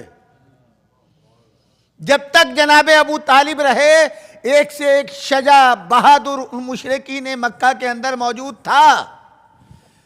और जंग के वो मैदान के बाकायदा खिलाड़ी थे, जानते थे, मगर उनको मालूम था कि अबू तालिब की ताकत क्या है। एक मंजर कशी, एक मरतबा सलावत पढ़े वाले मोहम्मद वाले। जब हुजूर अकरम सल्लल्लाहु अलैहि वसल्लम बराबर अल्लाह से इसरार कर रहे थे कि परवरदिगार इजाज़त दे मैं जो हूँ वो तबलीग बिल ऐलान करूँ, तो हुजूर कहते ठहर जाओ ठहर जाओ ठहर जाओ। क्यों ठहराया क्यों जा रहा था? जब तक कोई तुम्हारी गवाही देने वाला दुनिया में ना आ जाए, उस वक्त तक तुम्हारा पैगाम जो है हवा में जो है वो फैल जाएगा। यही था ना। इमाम अली इब्न अबी तालिब को खाने काबा में पैदा किया। अब आपका सिन तारीख़ 3 लिखती है। मैंने मौलाना शिबली नोमानी किताब अल फारूक पढ़ी, जिसमें उन्होंने 3 सिन लिखे हैं, 10 साल, 11 साल, 12, बाद तारीख़ों ने 13 भी लिखा है। यानी ज़्यादा से ज़्यादा 13 साल है, कम से कम 10 साल है। यही है ना सिन। और अब ऐलान होता है कि आप दावत करें, जिसको दावत ज़ुल-अशीरा तारीख़ में कहा जाता है। 40 अफराद जमा हो गए। दावत काहे की है? तकरीर की नहीं, खुतबा देने की नहीं है, खाने की। खाने के लिए बुलाओ। या रसूल अल्लाह, ये खाने के लिए क्यों बुला रहे हैं? अल्लाह ने एक सुन्नत डाली है, लोगों को पहले खिलाओ, उसके बाद अपना पैगाम दो, तो वो सुनेंगे, मोहब्बत से सुनेंगे। और दूसरे वो जो नमक हराम वाली हमारे यहाँ मिसाल दी जाती है, अगर नहीं खा के मानेंगे तो नमक हराम तो कम से कम कहलाएंगे। दावत देने वाला कौन है? आप बताइए, दावत के लिए भेजा किसको है? बच्चे को। जाओ बेटा दावत दे करके आ जाओ, सबको हमारे घर खाना है। खाने का ऐलान हो गया। अब जनाब खुशी खुशी जो है वहाँ आ रहे हैं। घर में एक रिश्तेदार भी है, भाई है सगा। अबू लहब, भाभी क्या पक रहा है आज? खाना पका रही हूँ। एक प्याले के अंदर जो है एक रान का गोश्त रखा हुआ है। पता चल गया कितने लोग आ रहे हैं। माशाल्लाह से पूरा कुनबा आ रहा है, 40 लोग आ रहे हैं। उनका कि हाँ, और ये खाली एक रान। चलिए बात खत्म हो गई। शाम को खाने पर बैठे, बुजुर्ग भी हैं बैठे हुए, कहा बेटा बिस्मिल्लाह। जनाब रसूल खुदा को फरमाया बिस्मिल्लाह। हुजूर ने सबसे पहले बिस्मिल्लाह पढ़ी, खाने को हाथ लगाया, और अब ये 40 के 40 खा गए, पेट भर के खा लिया, और खाना फिर भी बच गया। हर चीज़ घर से निकलती है, घर का बेदी लंका ढाता है, ये मिसाल आपने सुनी है। तो उन्होंने कहा कि अब मैं कुछ कहना चाहता हूँ तुम्हारे दरमियान। अबू लहब ने कहा कि इनकी बातों को मत सुनना। ये रिश्ता याद रखिएगा, अबू लहब हुजूर के चचा थे, हजरत अबू तालिब के सोतेले भाई थे, यानी माँ अलग थी बाप एक थे, याद रखिएगा। और उधर ये अबू सुफियान का सगा बहनोई था अबू लहब। उसने कहा कि मियाँ कोई बात मत सुनना, ये जादूगर हैं। क्यों, कैसे? कहा मैं आया हूँ, खाना पक्का नहीं था, सिर्फ 1 रान का गोश्त था, और 40 आदमियों ने खा लिया, और देखो ये जादुई तो है। ये सब उठे और चले गए। 1 दिन हुआ, 2 दिन हुआ, 3 दिन। 3 दिन तक ये तमाशा होता रहा। खाते, अबू लहब खड़ा होता, उठ के चले जाते। जब अच्छा रोजाना जाहिर है हुजूर को तो तकलीफ होगी ना। आपके घर अगर कोई भांजा भतीजा पल रहा और रह रहा, और अब वो अपने दोस्तों को भी बुलाने लगे, तो ज़रा सा बहुत एहतियात से, उसके जहन में यह है कि ये मेरा अपना घर नहीं है, मेरे मामू का घर है, मेरे चचा का घर है, मेरे खालू का है, मेरे फूफा का है जी। कहीं ऐसा ना हो कि वो नाराज़ हो जाएं, तो वो ज़रा सोच समझ के फैसला करेगा। अब ये घर है अबू तालिब का, पले इसी के अंदर हैं, शादी हो के इसी घर में आए हैं, इंतज़ाम तो वही कर रहे हैं ना। बेटा क्या बात है, चेहरे पे आपके जो है ये खामोशी क्यों है? नहीं कोई बात नहीं, काहे से घबरा रहे हो? हमारे यहाँ कोई खाने की कमी थोड़ा ही है। बेटा कल फिर बुलाओ, फिर खिलाएंगे। जब तक तुम अपने मकसद में कामयाब ना हो, अबू तालिब का दस्तरखान लगा रहेगा। 1 दिन, 2 दिन, 3 दिन। और इस तहरीक में कौन कौन? हजरत अबू तालिब के बच्चे, खास तौर से इमाम अली, जनाब फातिमा बिनते असद जी। और अब ये सब के सब आते खाते। तीसरे दिन जब हुआ तो थोड़ा सा मिजाज बदला। वो क्या? जनाब अबू तालिब जहां बैठते थे वहां से अपनी मसनद जो है वो दरवाजे के पास बिठाते, जहां पे एग्जिट है। एक तरफ अबू लहब बैठा है, एक तरफ हजरत अबू तालिब बैठे हैं। जब जाहिर है कि आदमी हंसी तो नहीं भागेगा, उठने भागने के लिए, जाने के लिए पहले पहलू बदलेगा, उठेगा। अब जैसे खाना ख़त्म हो गया, हज़रत अबू तालिब दीवार से पीठ लगाए बैठे हैं, और जैसे ही अबू लहब ने पहलू बदला, हज़रत अबू तालिब की नज़रें बदली, और जैसे ही वो घुटनों बैठने लगा तो एक गरजदार आवाज़, उसकुतिया आवर। आवर के मानी जानते हैं? 3 माना है, अंधा, काना, भैंगा, आंख से ताल्लुक है। उसको त्यावर, खामोश बैठ, ए अंधे, ए काने, ए भैंगे। अबू लहब खूबसूरत था, बनी हाशिम था, गोरा था, न काना था, न भैंगा था, न अंधा था। ये क्यों कहा कि तुझे मोहम्मद सल्लल्लाहु अलैहि वसल्लम की मारिफत नहीं है, तू भैंगा भी है, तू काना भी है, तू अंधा भी है। ये अबू तालिब ने किसकी मोहब्बत में? भतीजे की मोहब्बत में। और उसके बाद दूसरी आवाज, कुम या सैयदी व मौलाई। एक मरतबा सलावत पढ़े वाले मोहम्मद वाले।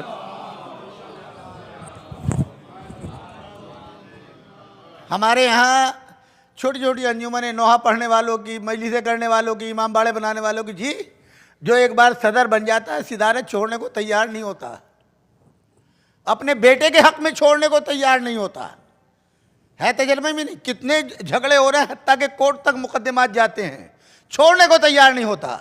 जनाब अबू तालिब ऐन मक्का कहलाते हैं, सैयद बतहा कहलाते हैं, सरदार मक्का कहलाते हैं, पूरी कौम के सरदार हैं।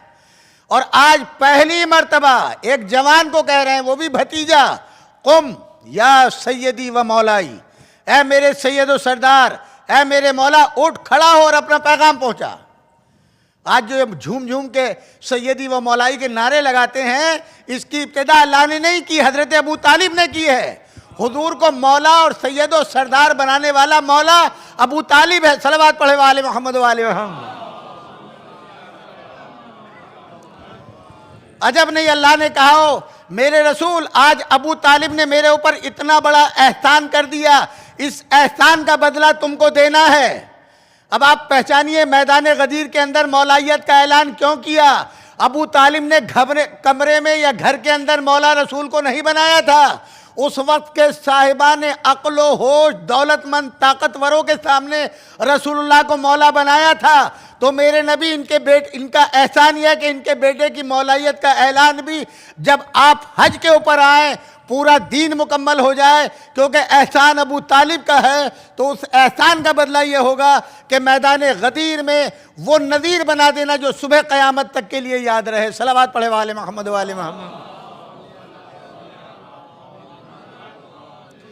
और फिर तारीख़ में आपको ये मिलेगा कि वो हिस्सा रसूलुल्लाह का जब ख़तरात थे आपकी जान को कत्ल कर देने के, तो रातों को दोनों मियाँ बीवी यानी जनाब फ़ातिमा बिनते असद और जनाब अबू तालिब अपने बच्चों को उठा के रसूलुल्लाह के बिस्तर पर सुलाते और जनाब रसूल खुदा को अपने बच्चों के बिस्तर पर। सुबह को बच्चे पूछते क्या बात है, कहा कि बेटा रात तुम्हारे भाई को ख़तरा था, इनके कत्ल की साजिश थी, इनको कत्ल, और अगर हम कत्ल का तुम्हारी कोई हैसियत नहीं,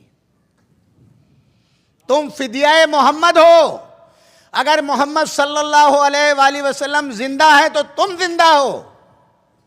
वसीयत पढ़िए जनाब अबू तालिब की, खुतबात पढ़िए जनाब अबू तालिब के, हुजूर के मुतालिक उनकी हिफाजत से मुतालिक जो बनी हाशिम को और अपने बच्चों को वसीयतें और नसीहतें फरमाते थे। अगर ये जिंदा है तो तुम जिंदा हो। इसकी हिफाजत में कोई कसर ना उठा रखना। ये जो अहले बैत अथार में जज्बा शजात, जज्बा इशारो कुर्बानी है, ये क्यों है? ये तरबियत है हजरत अबू तालिब की।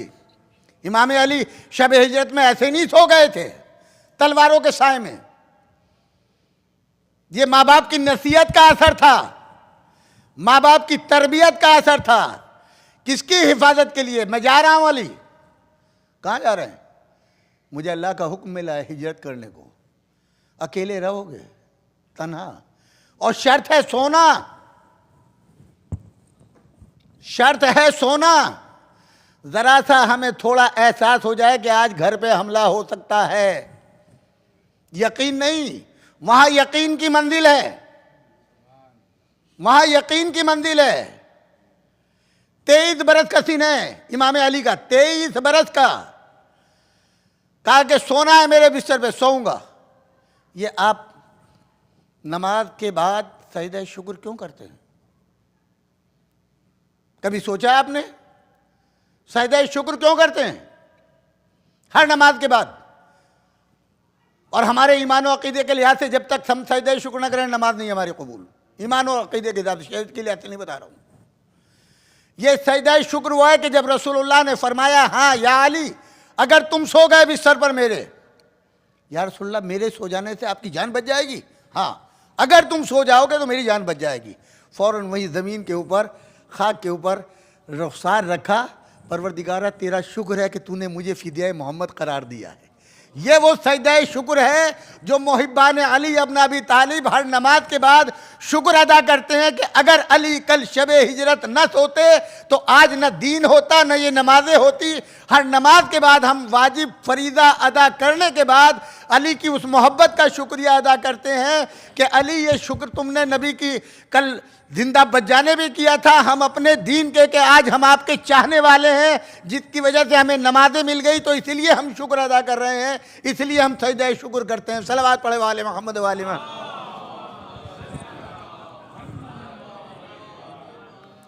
वो जज्बा था जो अब जाहिर है कि करबला का वाक़या सबके सामने था। करबला क्यों वाक़ होगी, किस वजह से होगी, ये तमाम चीज़ें थी। जनाब फातिमा ने ये नहीं पूछा बाबा जब मेरा बेटा शहीद होगा तो क्या कोई बचाने नहीं आएगा, क्या मेरे बेटे की कोई मदद करने वाला नहीं होगा? नहीं, सिर्फ एक सवाल किया, बाबा जब आपने ये खबर दे दी कि जब मेरा बेटा शहीद होगा ना आप होंगे, ना हसन होंगे, ना अली होंगे, ना मैं रहूंगी, तो मेरे बेटे पे रोएगा कौन? रोएगा कौन? तब हुजूर ने फरमाया मुझे जिब्राइल ने खबर दी है, अल्लाह एक कौम को पैदा करेगा। वो कौम इस्लाम से हटके नहीं होगी, मुसलमान होगी, कलमा गो होगी, अली की विलायत का कलमा पढ़ती होगी, हमारे दीन के ऊपर होगी, हमारी शरीयत की पाबंदी करेगी, उनकी औरतें, अब यहाँ पूरी तफसील है, उस कौम की औरतें हुसैन की औरतों पर रोएंगी, उस कौम के बच्चे हुसैन के बच्चों पर रोएंगे, उस कौम के जवान हुसैन के जवानों पर रोएंगे, उस कौम के बूढ़े हुसैन के बूढ़ों पर रोएंगे।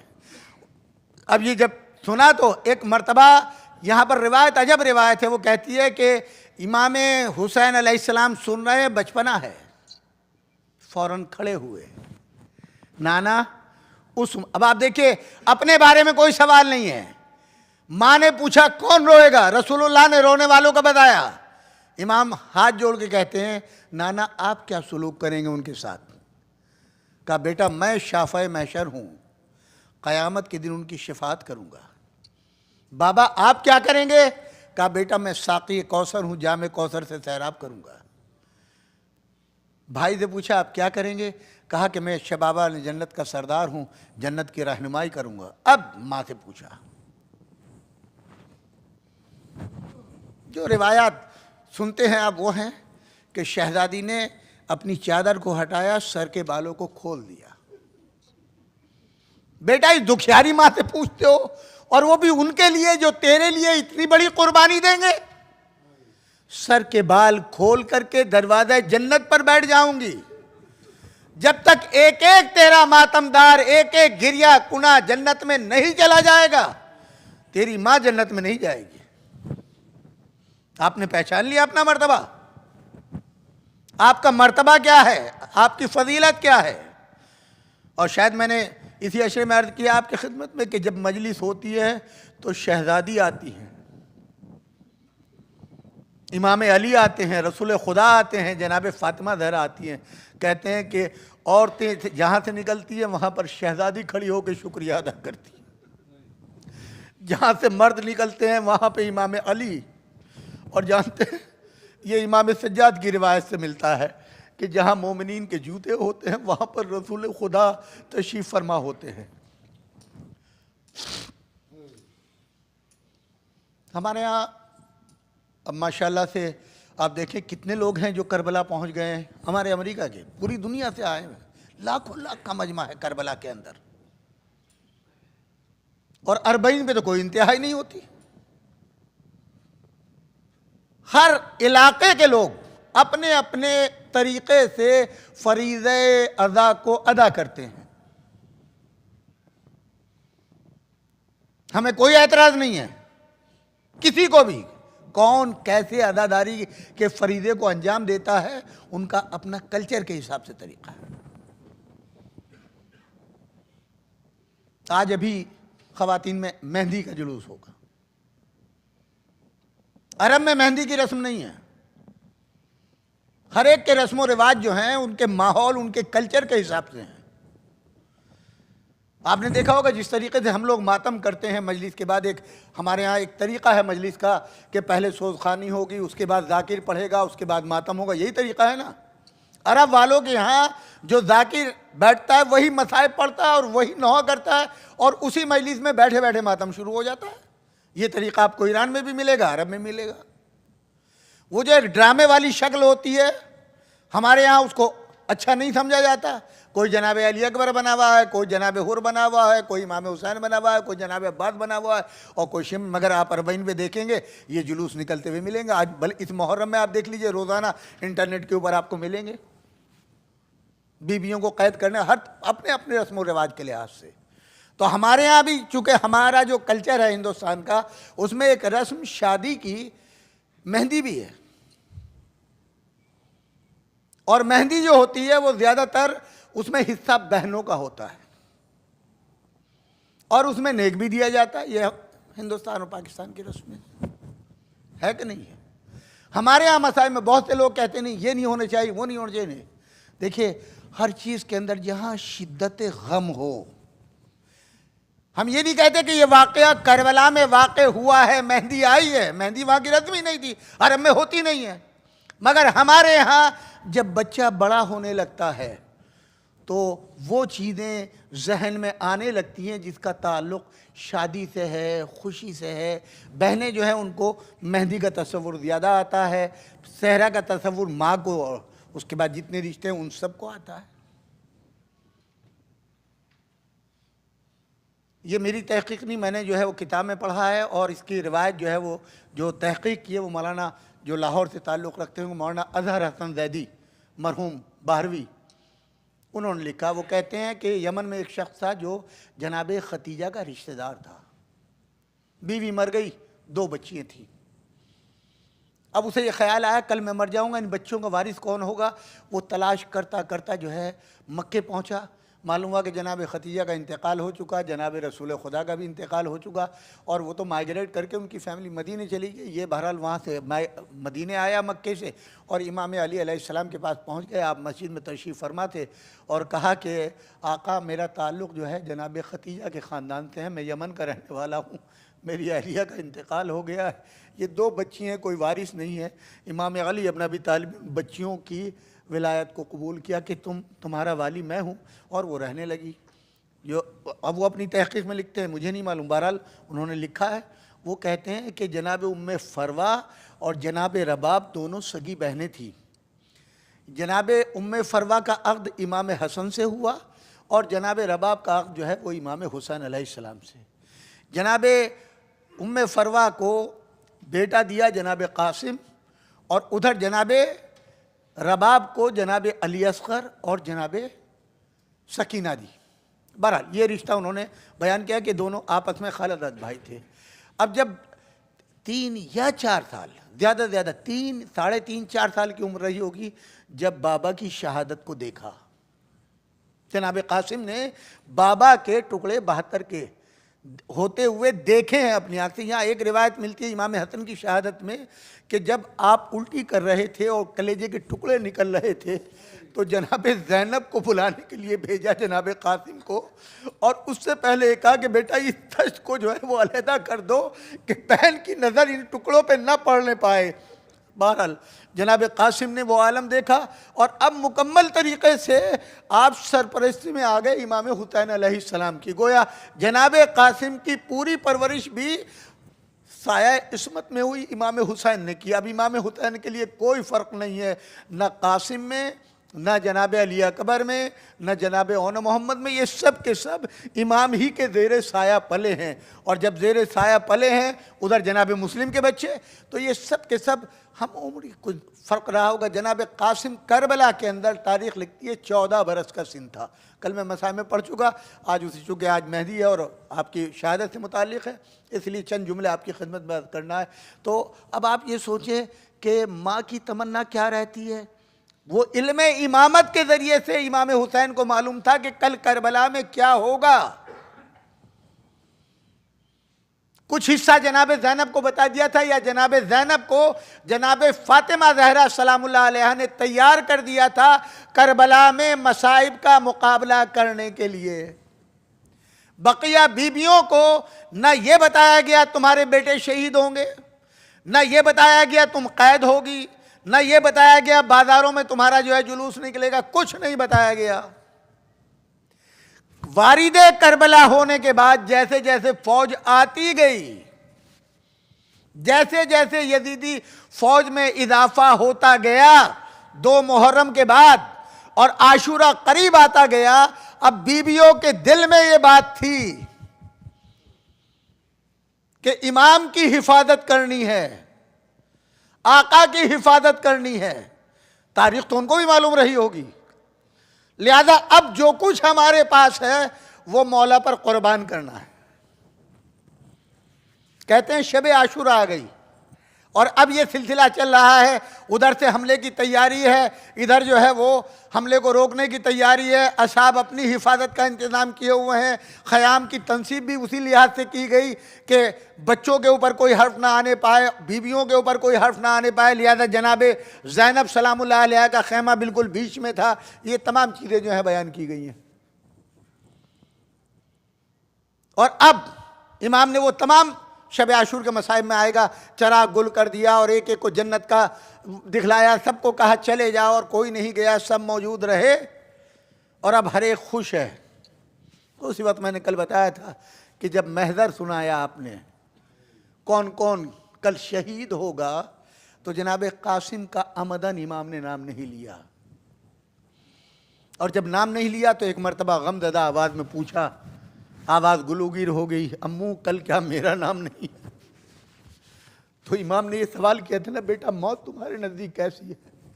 तो आपने फरमाया था शहद से ज़्यादा शीरी। तब आपने खबर दी कि बेटा तेरा ही नाम नहीं, कल तेरा भाई अली असगर भी शहीद होगा।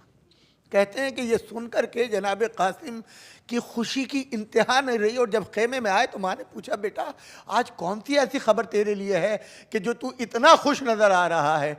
माँ की गले में बाहें डाल के कहते हैं, मैंने अम्मू से पूछा था कल शहादत में मेरा नाम है, तो अम्मू ने मुझे बताया है और जन्नत का वो हिस्सा दिखाया है, वो जगह दिखाई है जहाँ मैं शहीद हूँगा। और फिर रिवायात में मिलता है किस तरीके से रात भर माँ बेटे को तैयार करती रही कि कल बेटा अली अकबर से पहले जाना है, अपने चचा के ऊपर कुर्बान होना है, तुम्हारे बाप की वसीयत ये है, तुम्हारे बाबा की नसीहत ये है। और अब इमाम हसन के शजाअत के जौहर बताए जा रहे हैं, दादा अली की शजाअत के जौहर बताए जा रहे हैं, और बच्चे को तैयार किया जा रहा है। और बच्चा है कि वो अपने जज्बात को जो है कंट्रोल कर रहा है। अम्मा कल देखना मैदान के अंदर किस तरीके से अपने बाबा की याद दिलाऊंगा, कल दादा की याद दिलाऊंगा। और इमाम रात को खेमे में जाकर के एक एक के दरवाजे पर जाकर के देख रहे हैं। जनाबे उम्मे फरवा के खेमे के दरवाजे पे भी देखा, जनाब उम्मे फरवा अपने बच्चों को नसीहतें कर रही हैं। इमाम रोने लगे कि मेरी बेवा भाभी किस तरीके से मेरे यतीम भतीजे को कल मरने के लिए तैयार कर रही। परवरदिगारा क्या वक्त आ गया है इन माओं के ऊपर। माएँ तो अपने बच्चों की सलामती की दुआ करती हैं, उनको जिंदा रखने की दुआ करती हैं। ये कैसी माएँ करबला के अंदर हैं जो अपनी औलादों को मेरे ऊपर कुर्बान करने के लिए तैयार हैं। अजरुकुम अल्लाह। कहते हैं कि जब सुबह का वक्त हुआ, और वो रिवायात मिलता है, अक्सर जाकिरीन से भी सुना है, बुजुर्ग जाकिरों से सुना है, बहरहाल मुझे उस इख्तलाफी उसमें नहीं जाना है, कि जिस वक्त जनाबे कासिम को माँ ने बतलाया कि बेटा ज़रा बाजू करीब करो, बाजू करीब किया, और वो ख़त जो वसीयत की शक्ल में बाजू पे बंधा हुआ था उसको और पढ़ा, कहा ले बेटे अपने चेचा को सुना दे। जब लाए तो आंखों से लगाया, और उसके बाद ये कहा जाता है कि इमाम अलैहिस्सलातु वस्सलाम ने जो है फरमाया, ए बेटा अगर तेरे बाबा की वसीयत तेरे लिए है तो एक वसीयत मेरे लिए भी। ये इमाम से मुताल्लिक कहा जाता है कि इमाम ने फरमाया वसीयत है, और वो जनाबे फ़ातिमा कुबरा से अक़्द के लिए मिलता है कि आपसे जो है वो अक़्द किया गया। तो अब आप ज़रा अंदाज़ा लगाएं, कहीं किसी माँ और बाप को देखा है जिसको ये यकीन हो कि अभी अभी ये बच्चा जो है शहीद हो जाएगा, इसकी शहादत होगी, और उससे अक़्द कर दिया जाए? कौन सा वो जज्बा था सिवाय के कि इससे ज़्यादा चाहने वाली औलाद किसको मिलेगी? ये मेरे भाई की अमानत है, और एक शरफ मिलेगा कि जिस बच्चे की शहादत हो रही है ये हमारे ही घर का, हमारे ही खानवादे का है। अब ज़रा उन बीवियों का भी आप देखेंगे मेहंदी का क्या हाल होता है। हर रिश्तेदार, हर बहन, माँ, यहाँ तो माशाल्लाह फूफिये भी हैं, चचिए भी हैं, बहनें भी हैं। जनाब कासिम के लिए एक चीज़ मैं आपकी खिदमत में अर्ज़ कर दूँ, कितने हसीन और ख़ूबसूरत थे। कहते हैं जब ये लुट कर के काफ़िला कैद शाम में गया और कैद शाम से छूटा और तमाम दमिश्क की औरतें जमा हो गई, जब जनाब कासिम का सर हटा कर के हिजाब से और दिखाया गया तो कहते हैं कि इस कदर मातम शाम की औरतों में हुआ और दीवारों से सर टकराने लगी, तो एक आवाज़ गूंजी, ए परवरदिगार जब इस बच्चे की शहादत हुई हो, खुदा करे इसकी माँ जिंदा ना हो। कि एक मर्तबा जनाब ज़ैनब ने फरमाया, बीबियों ऐसा ना कहो। एक कमर खमीदा बीबी को खड़ा किया, कहा ये दुखियारी माँ है जिसने दूल्हा बना करके इसको मैदान करबला में भेजा। अजरुकुम अल्लाह। 2 मिनट और ख़त्म दुआ।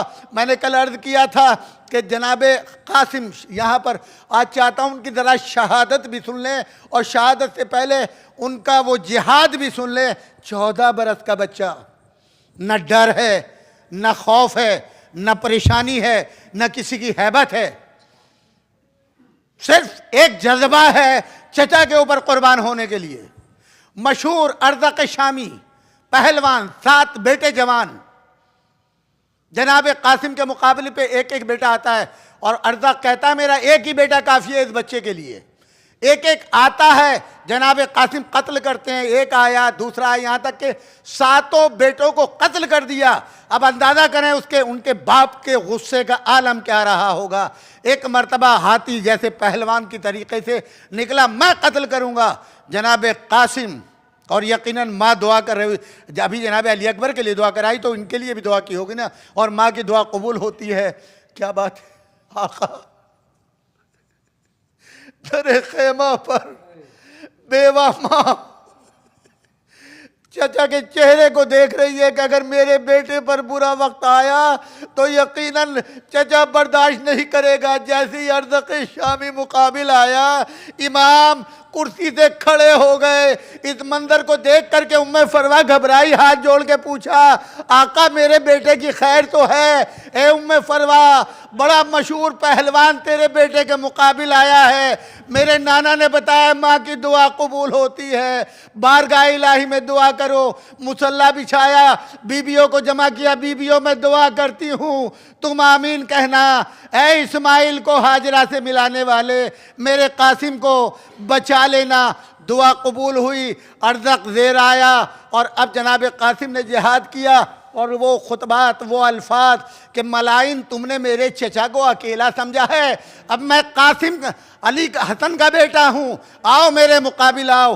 कहते हैं कि वो शानदार जिहाद किया कि 2 हिस्सों में चारों तरफ से घेर लिया जनाब कासिम को। जब चारों तरफ से नरगा आदम में घिर गए, अब समझ में नहीं आ रहा कि क्या करें कि एक मलून ने एक मतलब यानी किसी में इतनी हिम्मत नहीं है जो जनाब कासिम के करीब आए। इतने बड़े शजा बाप और बेटों को कत्ल करने वाला जनाब कासिम निडर होकर के खड़े हैं, चारों तरफ से घेर लिया। और जब चारों तरफ से घेर लिया तो एक शख्स ने नेज़ा मारा, और इतना शदीद नेज़े का हमला था बच्चा संभल ना सका। बाबा को आवाज़ दी, चचा को आवाज़ दी, या अम्मा हो अदरिकनी, ए मेरे चचा मेरी मदद कीजिए। जनाब कासिम की आवाज़ बुलंद होना थी कि एक मरतबा जितने नेज़ा मारा था इमाम देख चुके थे, लिहाजा उस पर हमला करने के लिए बड़े, उसकी मदद के लिए जो लश्कर इधर था वो दौड़ के उसको बचाने के लिए चला। और अब जिंदा हैं जनाब कासिम, अभी शहीद नहीं हुए कि ज़िंदगी में आपका लाशा पामाल हो गया। और जनाब मैंने कल अर्ज़ किया था कासिम के जिस्म के टुकड़े बढ़ गए। मुझे नहीं मालूम, मैंने कल बता दिया था कि टुकड़ों को जमा करके गठरी बांध करके लेकर के आए, और यहाँ पर आने के बाद खेमे में किस तरीक़े से कासिम के लाश का इस्तकबाल हुआ होगा मुझे नहीं मालूम। ज़रा ये एक तसव्वुर करें कि जो अभी चंद लम्हे ज़िंदा था जवान, उसको लेकर के करबला के मैदान से हुसैन इब्न अली उसकी लाश के टुकड़े लाए हैं। किस तरीके से फूफी लाशे के ऊपर आई होगी, किस तरीके से बेवा आई होगी, किस तरीके से चची आई होंगी। हर तरफ से वाह मोहम्मदा वाह कासिमा की सदाएं बुलंद हो रही थी। ए उम्मे फरवा, आज ये बीबियाँ तुम्हारे बेटे की मेहंदी की रस्म लेकर के आई हैं, इनका पुरसा कबूल फरमा लें। इन्ना लिल्लाह व इन्ना इलैहि राजिऊन, रज़न बिक़ज़ाही व तस्लीमन लिअम्रिह। मातम हुसैन।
चांद को मेहंदी हरम लगाते हैं, हसन के चांद को मेहंदी हरम लगाते हैं, हसन के चांद को मेहंदी हरम लगाते हैं, हसन के चांद को मेहंदी हरम लगाते हैं, हसन के चांद को मेहंदी हरम लगाते हैं, हसन के चांद को मेहंदी हरम लगाते हैं, हसन के चांद को मेहंदी हरम लगाते हैं, हसन के चांद को मेहंदी हरम लगाते हैं, हसन के चांद को मेहंदी हरम लगाते हैं, हसन के चांद को मेहंदी हरम लगाते हैं। हाय हसन के चांद को मेहंदी हरम लगाते हैं, हसन के चांद को मेहंदी हरम लगाते हैं, हसन के चांद को मेहंदी हरम लगाते हैं, हसन के चांद को मेहंदी हरम लगाते हैं, हसन के चांद को माशाल्लाह माशाल्लाह जियो हसन के चांद को मेहंदी हरम लगाते हैं, हसन के चांद को मेहंदी हरम लगाते हैं, हसन के चांद को मेहंदी हरम लगाते हैं,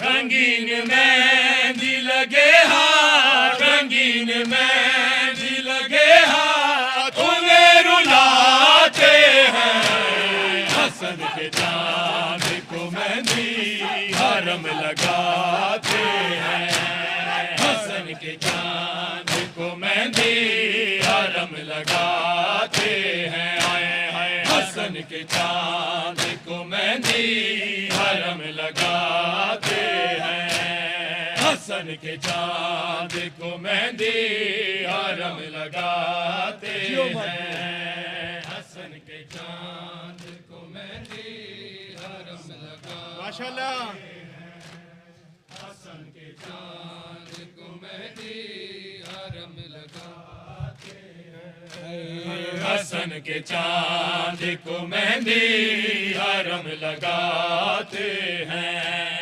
हसन के चांद को मेहंदी हरम लगाते हैं, हसन के चांद को मेहंदी हरम लगाते हैं, हसन के चांद को मेहंदी हरम लगाते हैं, हसन के चांद को मेहंदी हरम लगाते हैं, हसन के चांद को मेहंदी हरम लगाते हैं, हसन के चांद को मेहंदी हरम लगाते हैं, हसन के चांद को मेहंदी हरम लगाते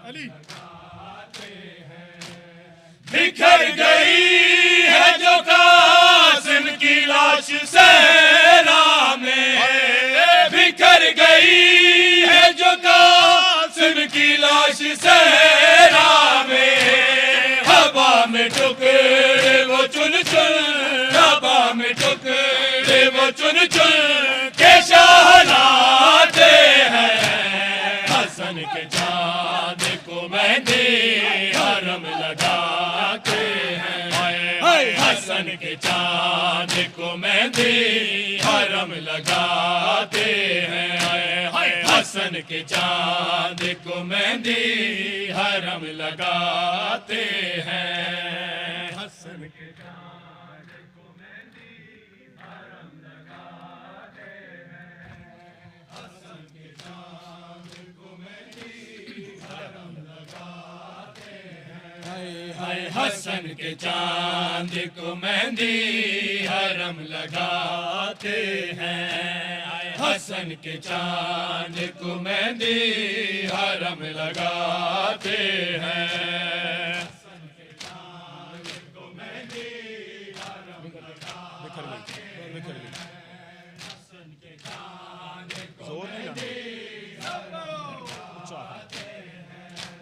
बिखर गई है जो कासिम की लाश सहरा में, बिखर गई है जो कासिम की लाश सहरा में, हवा में टुकड़े वो चुन चुन, हवा में टुकड़े वो चुन चुन के शहनाते हैं, हसन के चांद को मेहंदी हरम लगाते हैं, हसन के चांद को मेहंदी हरम लगाते हैं, हसन के चांद को मेहंदी हरम लगाते हैं, हसन के चांद को मेहंदी हरम लगाते हैं, हसन के चांद को मेहंदी हरम लगाते हैं,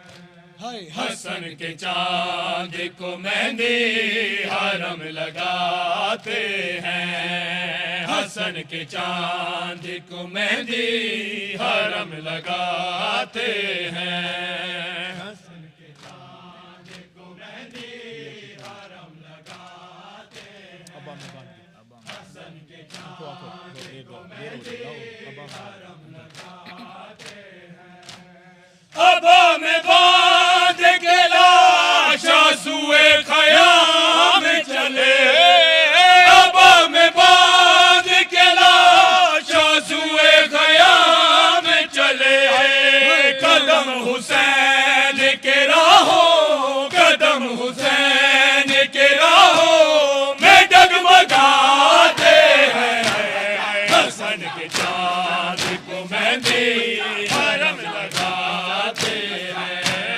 हसन के चांद को मेहंदी हरम लगाते हैं, हसन के चांद को मेहंदी हरम लगाते हैं, हसन के चांद को मेहंदी हरम लगाते हैं, हसन के चांद को मेहंदी हरम लगाते हैं, हसन के चांद को मेहंदी हरम लगाते हैं, हसन के चांद को मेहंदी हरम लगाते हैं, हसन के चांद को मेहंदी हरम लगाते हैं, कहाँ है लाशा, कहाँ है लाशा,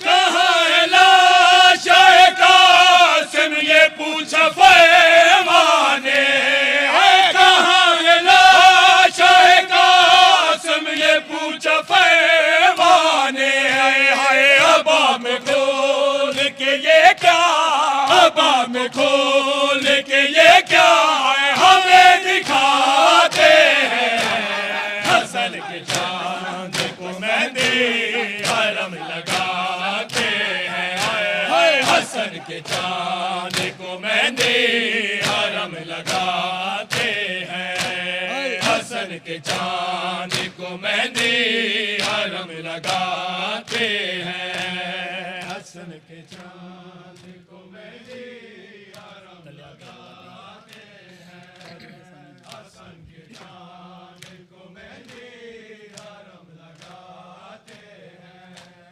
हसन के चांद को मेहंदी हरम लगाते हैं, हसन के चांद को मेहंदी हरम लगाते हैं, हसन के चांद को मेहंदी हरम लगाते हैं,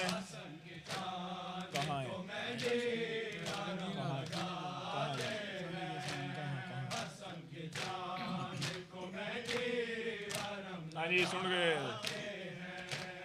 कहाँ है लाशा कासिम ये पूछा फैमाने, कहाँ है लाशा कासिम ये पूछा फैमाने, अबा को खोल के ये क्या, अबा को खोल के ये क्या हमें दिखाते हैं, हसन के चांद को मेहंदी हरम लगाते हैं, हसन के चांद को मेहंदी हरम लगाते हैं, हसन के चांद को मेहंदी हरम लगाते हैं, हसन के चांद को मेहंदी हरम लगाते हैं,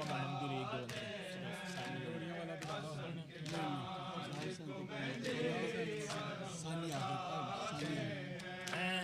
हसन के चांद को मेहंदी हरम लगाते हैं, हसन के चांद को मेहंदी हरम लगाते हैं। हसन के चांद को मेहंदी हरम लगाते हैं। हसन के चांद को मेहंदी हरम लगाते हैं। रंगीन मेहंदी लगे हाथ, रंगीन मेहंदी लगे हाथ, उन्हें रुलाते हैं। हसन के चांद को मेहंदी हरम लगाते हैं। हसन के बाबा मैं मंगती रही तेरा नसर मिलिया, बाबा मैं मंगती रही तेरा नसर मिलिया, बाबा मैं मंगती रही है तेरा नसर मिलिया, बाबा मैं मंगती रही है तेरा नसर मिलिया, बाबा मैं मंगती रही है तेरा नसर मिलिया, बाबा मैं मंगती रही है तेरा नसर मिलिया, बाबा मैं मंगती रही है तेरा नसर मिलिया, बाबा मैं मंगती रही है तेरा नसर मिलिया, बाबा मैं मंगती रही। सब बोलो तेरा नसर मिलिया, बाबा मैं मंगती रही तेरा नसर मिलिया, अली तेरा नसर मिलिया, बाबा मैं मंगती रही तेरा नसर मिलिया, बाबा मैं मंगती रही तेरा नसर मिलिया, बाबा मैं मंगती रही तेरा नसर मिलिया, बाबा मैं मंगती रही तेरा नसर मिलिया। जियो जियो तेरा नसर मिलिया, तेरा नसर मिलिया, बाबा मैं मंगती रही तेरा नसर मिलिया, बाबा मैं मंगती रही तेरा नसर मिलिया, बाबा मैं मंगती रही तेरा नसर मिलिया, बाबा मैं मंगती रही। माशाल्लाह माशाल्लाह जियो। बाबा मैं मंगती रही तेरा नसर मिलिया, बाबा मैं मंगती रही तेरा नसर मिलिया, बाबा मैं मंगती रही तेरा नसर मिलिया, बाबा मैं मंगती रही। सब बोलो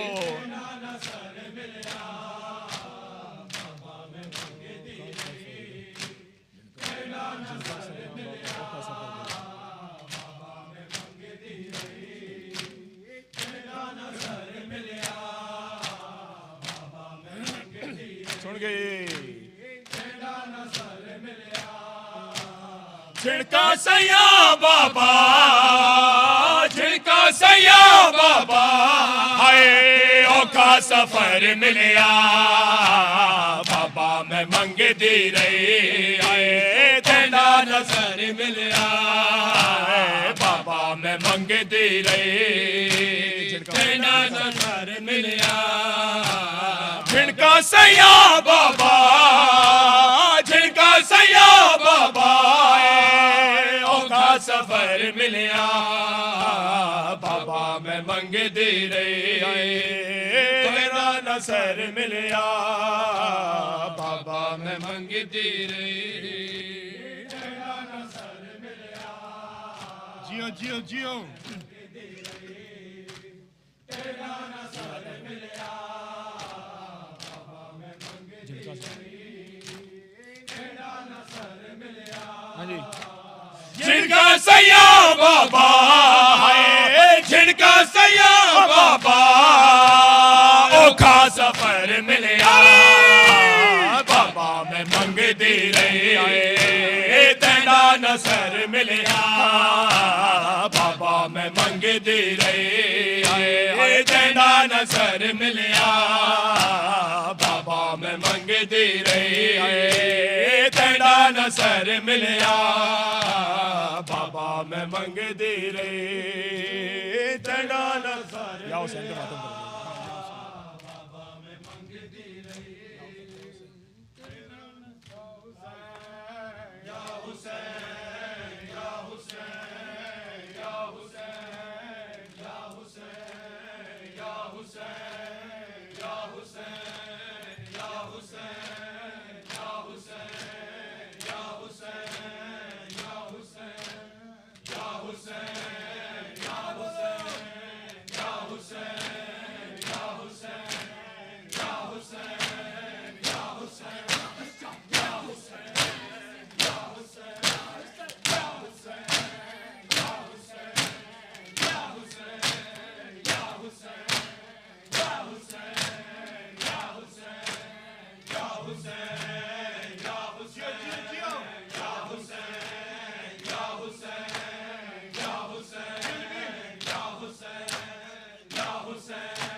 Allah